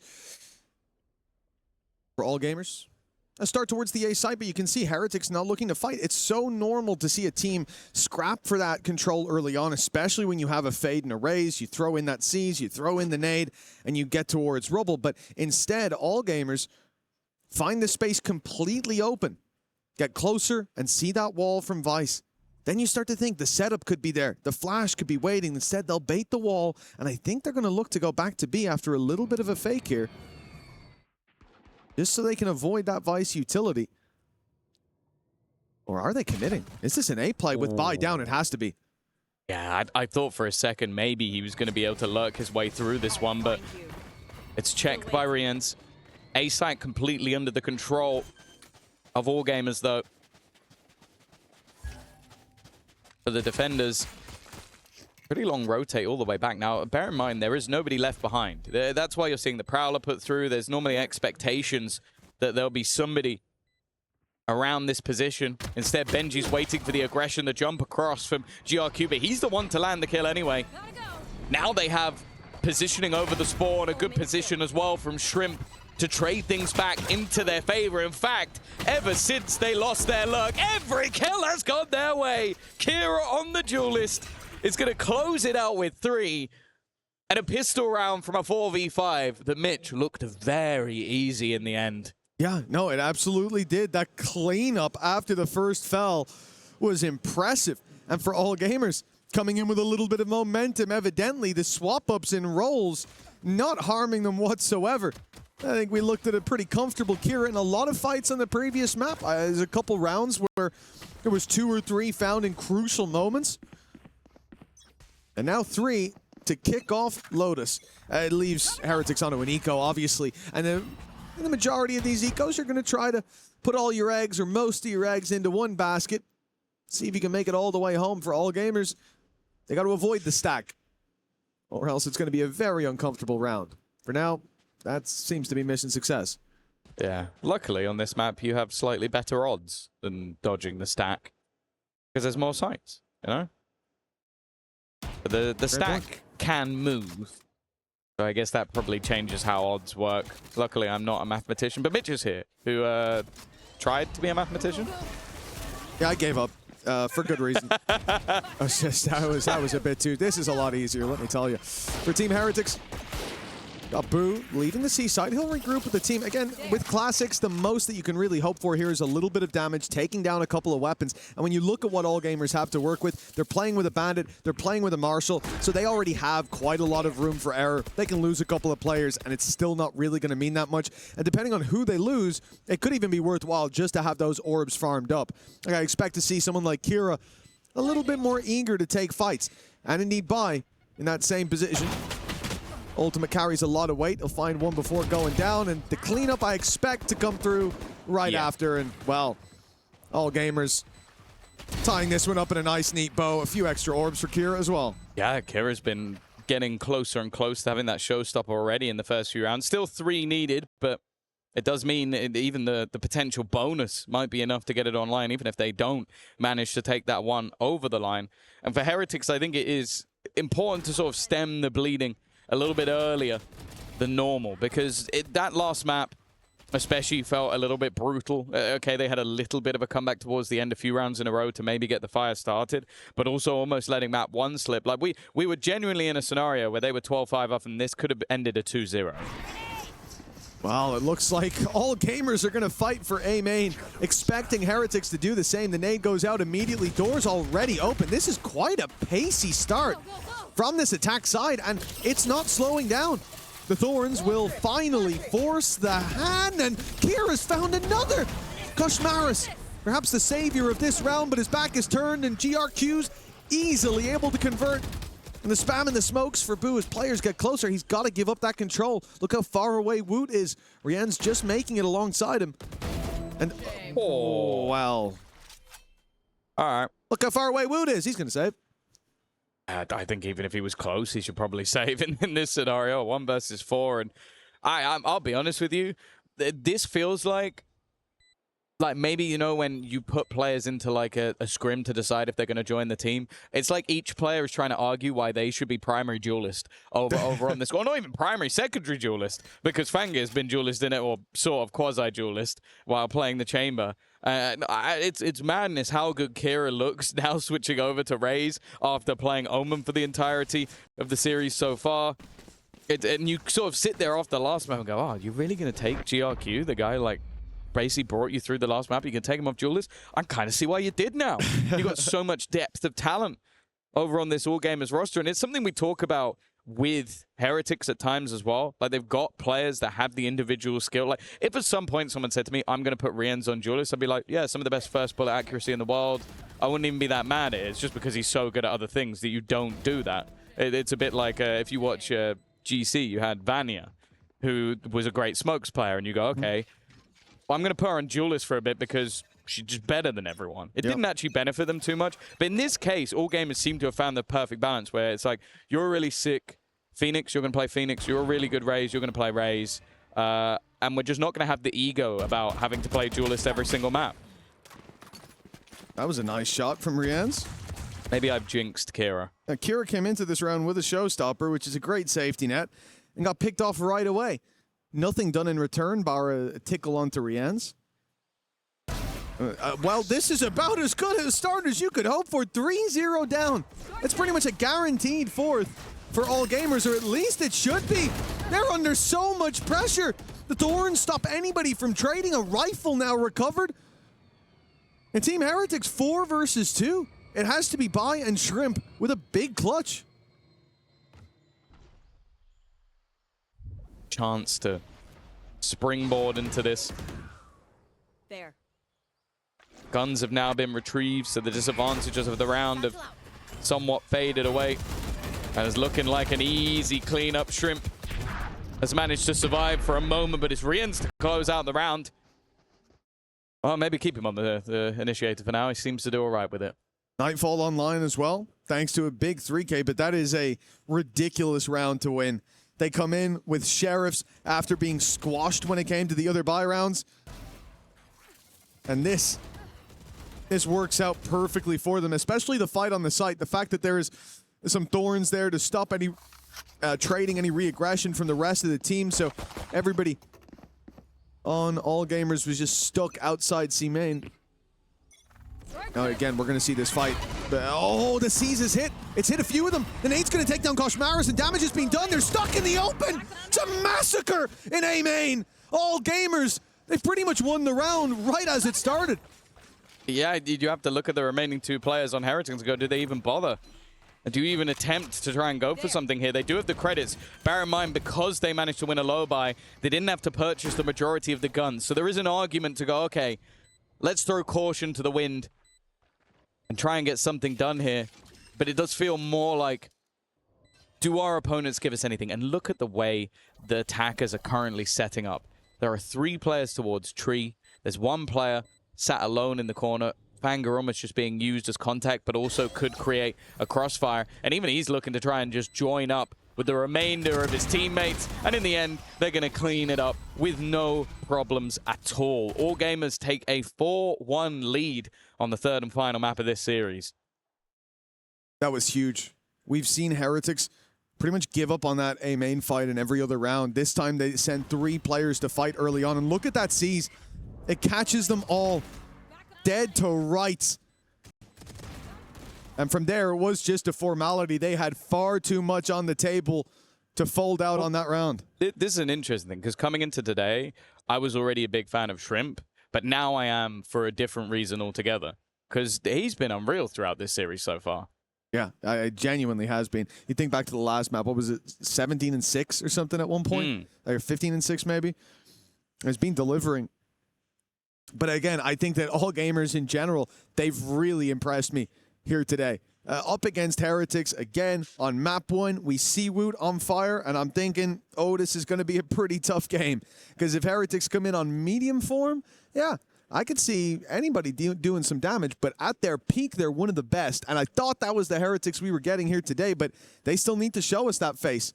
Well, yeah, for like the first 17 rounds of map 1, that was the team. Yeah. 12-5. Yeah, 12-5, okay. And then the comeback. Yeah. From then onwards, all gamers have been the better side. Yeah, like actually wild. For because it's not just the round wins. Like when it was 7-2, that could have been a more even half. But then when we pushed up to 12, it was like, no, the Heretics have now got the win in their sails. They're now looking dominant. Yeah. Woot was like by far the best player in the server like at that point. 3 kills every round or something. Yeah, and now it has been anything but that. All gamers have stepped up, and it's not just been one. Like I think GRQ has been a big highlight, but Shrimp was barely dying in the last map. Fangir has been deadly. We need to see some of the players on the other side delivering in a similar way. So much in terms of information already. A double opener. The reveal from Rians was sublime. That showstopper still hasn't got to be used. Kira hasn't either had a chance to use it or a reason to. And after saving in the last round, well, sorry, having enough credits to buy into this one, I should say. This was an important one for Heretics to take, and they're looking like they're in a good spot. Oh, GRQ, Shrimp, and Bai left in a 3v5. No space anywhere on the map. Heretics have full control of Rubble, but it's towards the B site where they look to put pressure on this attack side. Woot holding from the sideline, waiting for the walkthrough. He's gone for the jump peek instead, but here we go. The wall goes up. Woot wants to fight, but he's lost it. A big pick by Shrimp. Showstopper no longer online for all gamers, so they have to become the missile themselves. Shredding the first few fights, and Bai! That double has sealed the round. This was Heretics all over. An instant double, and yet this 3-man squad is able to clutch it back. Heretics have got to be devastated. We almost need a pause soon. Well, I'm not sure if my eyes deceive me. I think they wallbanged Shrimp to 1 HP with an operator in the middle of all of that. So, like, his final kill is him on his last legs because there was a great wallbang, and then it was completely irrelevant in the end because Bai is able to step in. It's exactly what I'm talking about. There just seems to be so much depth of talent that even in a 3v5 scenario, everything can still go wrong for the side of Heretics. Nice shot from Cosmaris to start. They've dealt the kill they would have loved to have in the last round. By the way, that showstopper is still online. Yeah, Kira's had it for a while. Hadn't had the chance to use it. Man advantage with Bai down. Pistols stacked up on this C site. But all gamers seem to have sensed the danger. Problem is, that's not the only danger. You saw Cosmaris trying to go for a pick through that door, but it's not to be. All gamers slow it down. A chance to freeze. And moving back in the other direction. Risky, as we've said, like they have no control at the moment. Players could have pushed up with Bai dead. They could have pushed up B, for all they know, until they've cleared the space just now. A Rubble's been taken from them before. It has been again. But what worked last time was just contacting up to B and bursting through that wall. And I think we're going to see the same again. The difference is this time, it's not going to be Woot. It's Cosmaris instead, but he hasn't really got the gun for this. Good tag. Oh, okay. You're dead. Yeah, that's going to be one for free. Showstopper gone once again. TP in towards the site. An opportunity again with the lower buy to potentially make this one work. Instead, though, they've got a few seconds before their weaponry dissipates.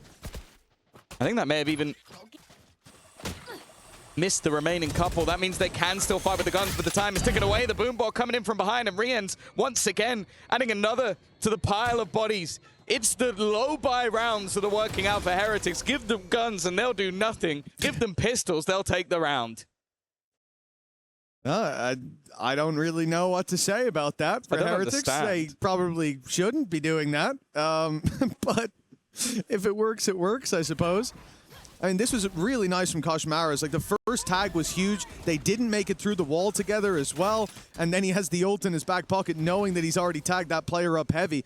It's good to get the advantage, but on the side itself, they shouldn't have lost those fights. Yeah, he took out Bai at the beginning of the round, so it really was crucial. Just a huge round for Koshmaras. It's whether they can build off of this, though. Having the wins with the low buys, and we just go straight back. There we go. Showstopper immediately used. Now they have a trap of their own, but Bai is waiting, denies, and it's just straight back to regular programming for all gamers. Blink and you miss it.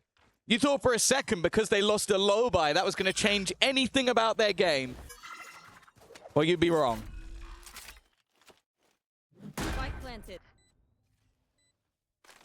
Well, there's always a 1v5 Ninja defuse. No, that would never happen. If Benji wants to go for it. Unfortunately, he's not trapped between the remaining attackers. He's not completely right on the surrounded. Yeah, no. Unfortunately, he is actually on the other side of the map, which in this case is a negative. It's strange to see the fact that Heretics every time, because when they sit back with the rifles and all gamers are able to execute into them, it's understandable, right? All gamers are flooding in and taking a lot of favorable duels, but when it comes to this round, he's dead. I like the idea.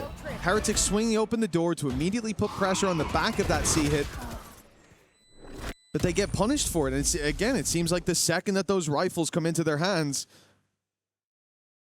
the disadvantages come along with it. And I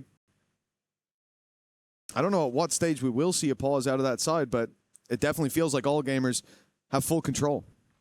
Oh, yeah. No, there's no doubt about it. Like, if you're winning every single full buy round, every ult that you're utilizing seems to have high impact, and that was so desperately clean. And on the other side of things, you're getting those rounds where you're like, okay, we never should have won that. Let's do something off it. Let's go for a contact play into middle, take some control. Let's try and pincer them while they're executing onto C, catch them through the door. And each time you get absolutely nothing for it. It's got to be brutal for the side of Heretics to almost try and just come back from that and go, okay, let's pick ourselves up again. Now that our economy is again going to be in a questionable state. I think for this round once more, they'll be okay because, again, they picked up a load of rifles. But if you don't build anything off this, it really doesn't matter anymore. Oh, that's exactly it. Especially when your opponents are running away with it like this, when we're seeing different heroes step up, your GRQ from the map before. Kira looking to heat up on this one. The All Gamers camp, after the previous map as well, being as strong of a statement as it was, it looks like a mismatch on the server, which coming into today, I thought maybe we would see, just not in this direction. And not with this severity either. The barrier's up again. Timeout over, and for Team Heretics, it is time to start connecting rounds. They have a showstopper to work with and a full buy, but these are the rounds that they've been losing convincingly. Nice start from Koshmaras. He's done well once again. In fact, he's been one of the players really stepping up. Riens is the other. Showstopper, not going to be fired, but they've already got the advantages once more. Put themselves in a good position.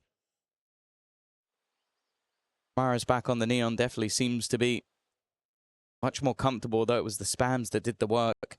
And now this double up, the Turkish duo is going to be disjointed. Nice work at least. Clearing the second might be difficult, and while Riens really has been on a tear. Another triple kill to add to his collection. I think that's either 11 or 12 kills, and considering the current scoreline, that's a lot.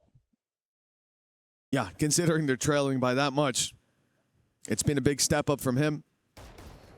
When you take a look at Koshmaras, though, the impact found to start out this round to catch off those deep beat players as well as the spam straight through main.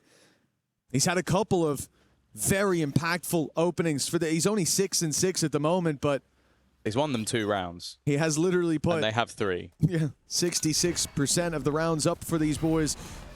There's that maths. 0.6 recurring. Nice. They'll need more. And the showstopper used up in the previous. You look over at All Gamers, they're still able to buy. They've still got a couple credits back pocketed, and with Fangear having the ult, there's not exactly a lack of flexibility in how they approach this round. A minute 15 on the clock. Heretics seem to be waiting for A main to be pushed. Boo has Paranoia in hand, and you can see on the other side, Woot's waiting to crunch, but All Gamers going the other way. It's funny because I'm surprised they even risked going back towards B last round because it has been a failure for them. The C site, however, has been a very different story. They've been able to either force the player out or just get openings almost immediately. This time, the response from Heretics is to put Koshmaris there to support Benji.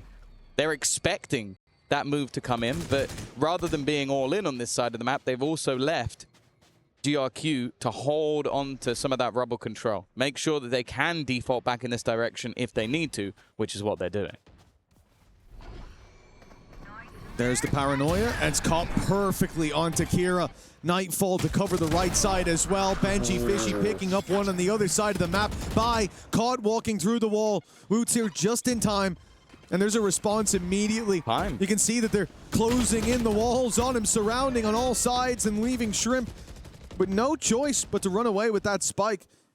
GRQ is going to do the same, tuck in on Rubble and save these weapons. Team Heretics are back on the board, and 6-4. Not as big of a gap as it felt like after those first few rounds. No, a decent resurgence over the last couple. I think firstly it's important that just having that extra stack up, having the read on the C site, not allowing them to just sort of plow their way through as they did in the last take of C. I am a little bit surprised though that we haven't seen All Gamers just go for a more direct hit. I felt like that's what was working for them, and now getting sort of isolated in some of these more disjointed fights are giving opportunities for 1v1s, which I think that's going to help out Heretics a little bit more. I think also just Kira having a massively hot start, falling a little bit further down that board. But again, they're going to stick it out with the default. I think it's also a bit different in this round where they come in with a couple of ultimates. So you have that Nightfall available. You also have the Operator. And this is just being utilized to try and kill Koshmaris. Well, he's had success spamming through the smokes. No doubt. They felt like they got unlucky at times, and he might be in that same boat in just a moment. He's not peeking until that wall goes up, it seems. Before, he's been keen to spam, keen to fight. Now he's seen the op.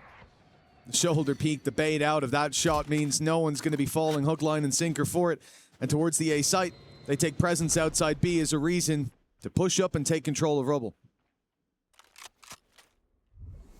I'm liking the re-aggression. The only problem is not a lot of support. It seems like Boo has called for it, though.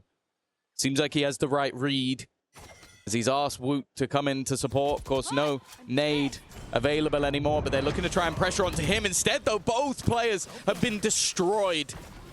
Boo obliterated, trying to help out his teammate, and now that A site is firmly under the control of All Gamers again, although Koshmaris was hoping to try and catch someone crossing. Instead, they're already there, and Riens has found a kill back. Nightfall's going to catch two, both down below in the pit. Luckily, no nade left on Kira, and he's got to be so careful to not swing out here. That timing awful as Riens checks up top, finds Shrimp looking the other way. Kira's fallen. And with an op still lurking around, there's no easy connection for Bai anymore. Second Thorns are destroyed. Op is trained in on the angle, tries to bait the shot, but can't quite get there. And Riens rounds the corner for his 4th kill of the round. Riens dragging Heretics, kicking and screaming up to 5.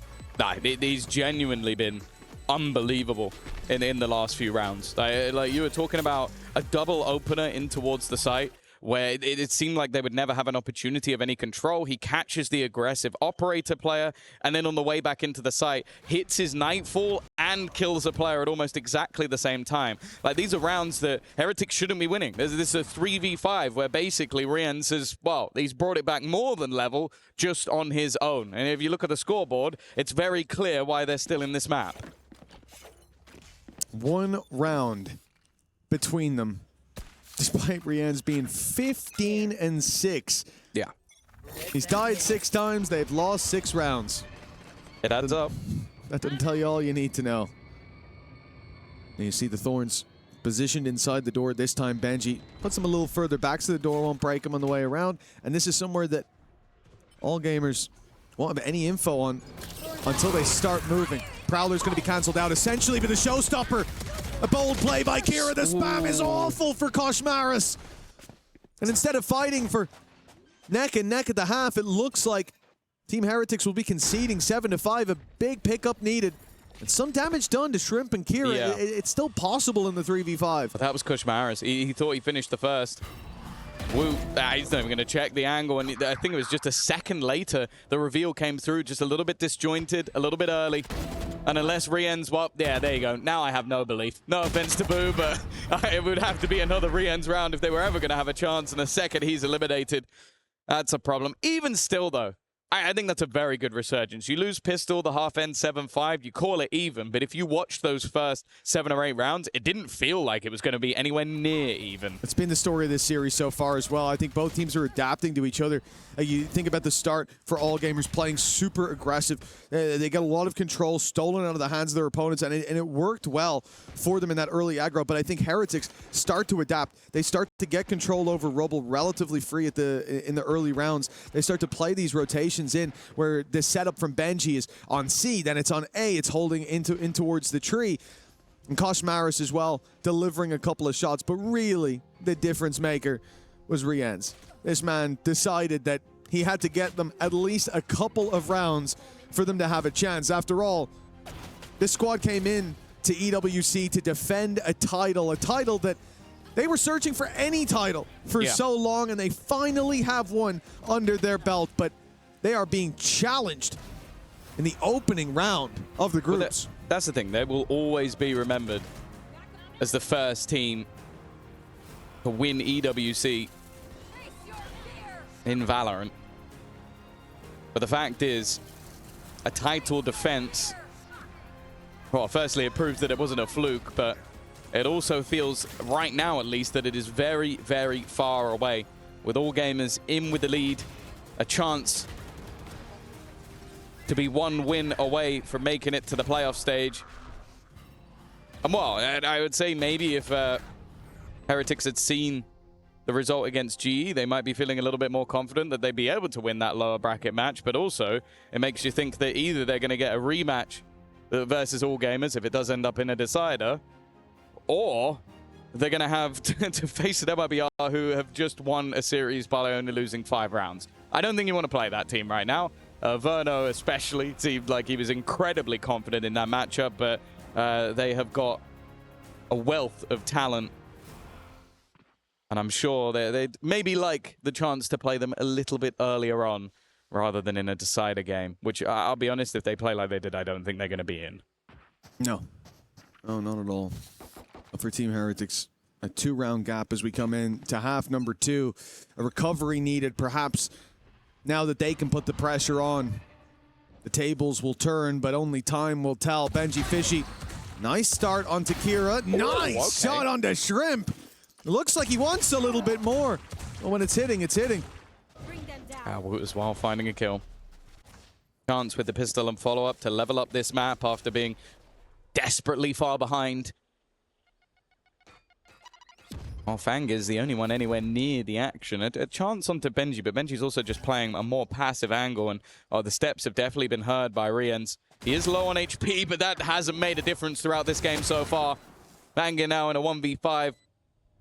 And the fact is, at this point, he knows he's being flanked, but there's not a whole lot he can do about it. Rien's isn't even going to give him anything. And just smart play from the initiator, sitting back. And even if he does eventually get this kill, you're going to be looking at a guy that now has less than 20 seconds to try and win the entirety of the round. In other words, I'm saying it's impossible. Oh. At least a little bit of damage to close it out. An orb for Woot as well, but for Heretics, a much-needed win in the pistol. You falter there, and all gamers continue that steamroll. 7-5 can turn into a much more convincing scoreline, especially with how things have been going. You imagine a couple of quiet rounds from Rien's, but that's the thing. You have to imagine it, because we're not seeing it just yet. Yeah. You never know how this game goes, though, because as we sort of said, like, you have the beginning of the match, and we're looking at Woot looking invincible. He's gone quiet. You look at GRQ, he's got a bit quiet. Hello. That's a lot of players has been spotted, but they continue to try and aggress versus it. A little bit risky, considering they now could just leave. They could just fall back to push through the smoke. Looking to try and follow them, but if they run even for a second, the steps would be heard. And the rifle on Kira, unfortunately, isn't going to catch anybody before they make their way to the A site. Yeah, so one rifle recovered. But what can be done with it? 3 players to take down, no shields in play, damage done. So we're looking at some pretty deadly opponents you're up against, but you're not going to be saving. Not at this stage of the game. You've got money for the next. Fight for Benji. 1 shot, all he needs. Head or body will do. And Benji takes 2. 7-7. Now we are neck and neck on the decider map. For Heretics, like we said, coming to this event to defend the title, it's not off to a great start. No. But if you get through the match, nobody's going to care. Like, that's ultimately what it is. Sure, you might look at it and go, okay, do I believe that they were going to have a chance to win the EWC trophy for a second time? Retrieving thorn trap. Probably wouldn't have done coming into the event, but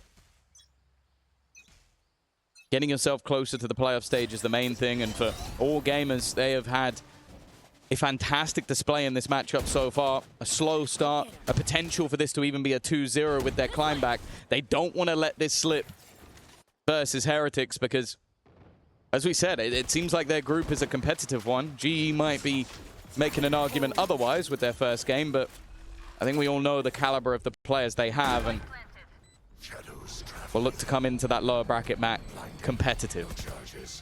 All gamers are starting to posture for this retake. The door already open. It'll swing again, but before that, Boo's going to be swung on by Kira. Now they'll up the pace towards this site. Vice wall in play. We're going to see the Thorns put out to block that north side approach. Big spray by Shrimp. He's found himself 2 as a showstopper comes online for Woot. A 3rd in this round, and the nade buys that little bit more time. Shrimp under pressure, that time ticking. He has to find them, and they can play ring-a-ring-a-rosy or just take him down. 8-7 now. Team Heretics in the lead. Yeah, a huge bonus round victory, and more importantly, Woot getting those additional kills, allowing him to get the showstopper. Puts him in a position where they were able to convert a bonus round and continue to build momentum. That's the biggest thing. Because it looked like they were screwed. I'll be honest, you had 4 players at the back of that site get hit by a paranoia, and then 3 of them get seized in the corner. I thought they were dead to rights. There shouldn't have been any way out of that round, but as you can see, the confidence building, the pressure starting to mount. For all gamers, what was a previous map of all laughs and smiles, their opponent's map choice slipping from Heretics' fingers, they now sit there with their lead diminished to a point where they're behind. They need to step up on this defensive side because, well, basically what I'm trying to say is that could have been a very winnable round for them. I think their utility was well placed. It was just the shots that didn't land. Always going to be a bump in the road here and there.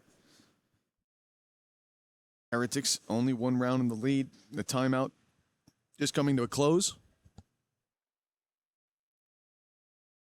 Let's take a look at where they're at economically for all gamers. It's certainly not going to be a pretty purchase. And the opportunities here for Koshmaris to run wild with that outlaw. Right off rip, he's going to be looking for a battle. Let's say. But I do think in this round, like, for all gamers, I expect to see aggression out of them. So I like what this is on C. They're just pumping the brakes, made a lot of presence on A, and then decide to burst out of the smoke with the flash. The problem is Heretics are being so cautious. They're sitting back in their spawn, waiting for an aggressive stance.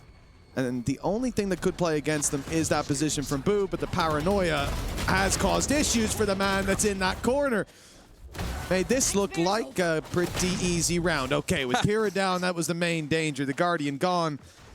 Only Fangir left to deal with. Yeah, a little bit of additional damage, and especially considering Heretics pushed into the stack-up of players. They managed to clean that relatively easy. I also want to point out, I feel like Woot was like 3-9 or something like that. Like, he was down the bottom of the scoreboard. I think it was only Boo that was below him. He's now 11 and 10. So already in this second half, we are seeing that superstar duelist start to rise back up to the spot we know he can. Oh, Kushmaris able to close out the round. Lead extended. I'll be honest, after the start they had, it's not something I necessarily expected to see from Heretics, but it does seem like those few individual brilliant rounds, especially from Riens. I don't know what it is, but I feel like whenever Riens pulls off a round, it's always so impressive that it just gets everybody mega hyped, no matter how they're performing on that side. He's also a player I don't feel like I've ever seen mentally boomed. I like that. I like the replay angle there. Only just realizing that GRQ is so distracted by Boo that he didn't even turn to get the kill onto Woot. Didn't hear it because of the paranoia. I was waiting for his shot to land in the back of his head, but it never came. There's a showstopper online for Kira.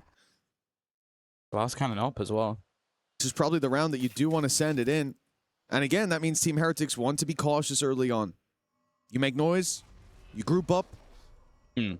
They get a whiff of it, there's going to be a rocket coming your way. This is something Heretics do quite regularly. They go wall hunting. They like to just remove that piece of utility, and it forces rotations. I just look already, like GRQ has had to go all the way back to the C site just to try and help out. They don't have any intentions of going in that direction. Now, it does force them in towards the operator, but we're also seeing attack side pings on the exact position that Fangir is holding. It's just whether or not he can get one and get out. Now, bear in mind, as said, he doesn't have any shields to play with. And he's already been smoked off the angle. This leaves the A site completely open. Now, of course, if you're Heretics, you can't know it's completely open, but you probably think you've pulled a rotation or two. I certainly hope they don't think it's completely open, because it's not anymore. They do. The op's going to be forced back. As you said, the patience here paying off. The plant will be found, but look at this position from Riens. I don't want to see him go any further than that, but he gets up close to the showstopper, gets popped. Now he can't see a damn thing, and Woot rips Kira out of the round. Great response from Heretics. Yeah, good counter utility. I think there was a haunt in there as well that revealed him while flying through the air, so while being blinded, just gets decimated. It's a good start, but more is needed, and wow, it's a whiff or two, and Bai does a lot of damage, gives them an advantage, and Fangir extends it. It's left all onto Boo. They put their Nightfall the other way. They don't expect him to still be in this corner, hiding in those ratty positions. A man who's had a rough game so far, but he spots that he's on that defusal. Now just needing a singular shot. And it might have been a quiet game from Boo, but if he's winning you rounds, who gives a damn? A masterful play. The second that you saw the Nightfall go out, he realizes, well, they're going to put the pieces together in a couple seconds. I need to take this kill. And pounces right in the nick of time. Great use as well of his TP to jump out and check. Oh, he is defusing it. And then he baits him with a shot. Just a single shot, hides back behind the wall, and knows there's no way he'll have the gall to stick it. 10-7 now for Boo. He was on 3 kills. That pushed him up to 5. But most importantly, it pushed Heretics up to double digits. Yeah, it's about keeping that momentum going. The second there's a break, that's the moment where all gamers start to realize, okay, we're back in the game. We're only a round behind. Instead, that difference is up to 3. An aggressive stance. It's a shame because the paranoia was good, but it didn't seem to matter too much. Woot has gone from being executed to the executioner. He's stolen that blade and is cutting off the head of all gamers. And well, now there's only one gamer left. The worst part is for Woot being the person that gets all of those kills in this round. All gamers go into the next round with a full buy. And Woot goes into the next with a showstopper because he's built up all of those orbs. Now we've got a problem. And more than one problem, that's for sure. Heretics are activated again. We saw it at the start of the series. And a few flashes in the pan here and there, but they have been missing for a while. It seemed as an assured, a guarantee that we were going to go 2-1 in favor of all gamers, that this map was going to continue to spiral out of control, and yet they have turned it around. Swapping halves has seen them win 6 rounds in a row. Just 2 more to close this out.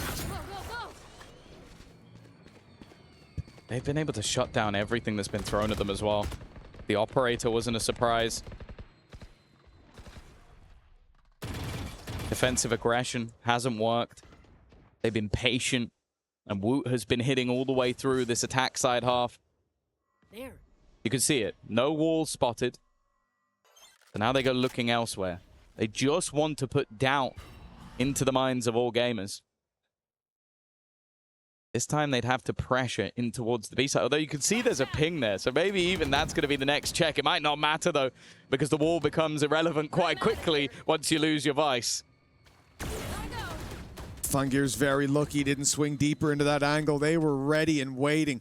3 players staring at him in the jump. That was a huge mistake. That's what he didn't notice on the first swing. Good job from Kira. Koshmaris is a big scalp to take here, and he'll run away after burning up the paranoia from the other side. Flank around by GRQ. It's being watched, and Rienz, pixel perfect on the shot. Showstopper can't even land in time, and Shrimp is gone. This was the full buy for AG.AL, and it is all gone downhill. 7 in a row now for Heretics, unless Kira is about to pull out. A very impressive play. Kira's had moments, but none quite like this just yet. They need the money. They need whatever they can get at this stage, and you can already see that the hunt is on. Rienz is actually going to box Kira into position. There really is nowhere left to go. Can he hold on to the gun? That's a nice shot, but doesn't know where the other players are currently coming from. In fact, Benji's going all the way around just to try and catch him if he tries to go back towards the spawn. The safest place is B, and it's definitely not walking into Woot. The disparity between his first half and second half is going to be an absolute landslide. The fact that he's currently not just positive, but I think either 1 or 2 kills away from being the top of the board makes absolutely no sense. Yeah, considering where we started. This whole series has been like that, though. I feel like no performance can keep up from half strong to start, half. Strong finish. Yeah, yeah. But this Woot is the bookend. no, he's the walls closing in on AG. And at this point, it is starting to feel like an inevitability. But, you know, I said that before, and we ended up 13 to 11. It'd be a great time for a pause right now. This would be a really good time for all gamers to take a pause. I feel like the scoreline's too close. At this point, you have to just let it run the distance, you know? I want to know what inspiring words are coming through from the coaching staff. Because whatever it was on map 1, it did work. Yeah, it brought them back from 12-5 to, unfortunately, 12-11 and then tasting defeat. Yeah. But they did manage to just sort of pick up the pace. And this has felt somewhat similar. Like, it's felt like in the second half, there has been no chance of them winning a round. Like, obviously, the Boo 1v2 is their best, but the fact that we are seeing 7 rounds in a row for this attack side, 0 opportunities or mistakes left for the defense. But hey, 12-5. They managed to win 6 in a row. Well, they only need 5 to get to OT. If I'm not mistaken, that was the attack side, though, where they came in with a much more clear direction. Don't worry about the details. It was quite pacey attacks. But hey, look, the details here, they're doing the same thing. They might not be on the red side, but they are attacking. Pushing down on C main. 4 players there at the start of the round. This is an all-in strat. You're coming into this round knowing we lose this, it's over. We make 1 mistake, it's over. 4 players push C main. It's crazy. Heretics could already have the B site. They could have walked through that utility. They could have taken A with ease, and instead they stood and waited. Rienz again, dealing death and dishing it out at plenty. All gamers. Oh my God. He hasn't The question is, can he get the ace to close it out?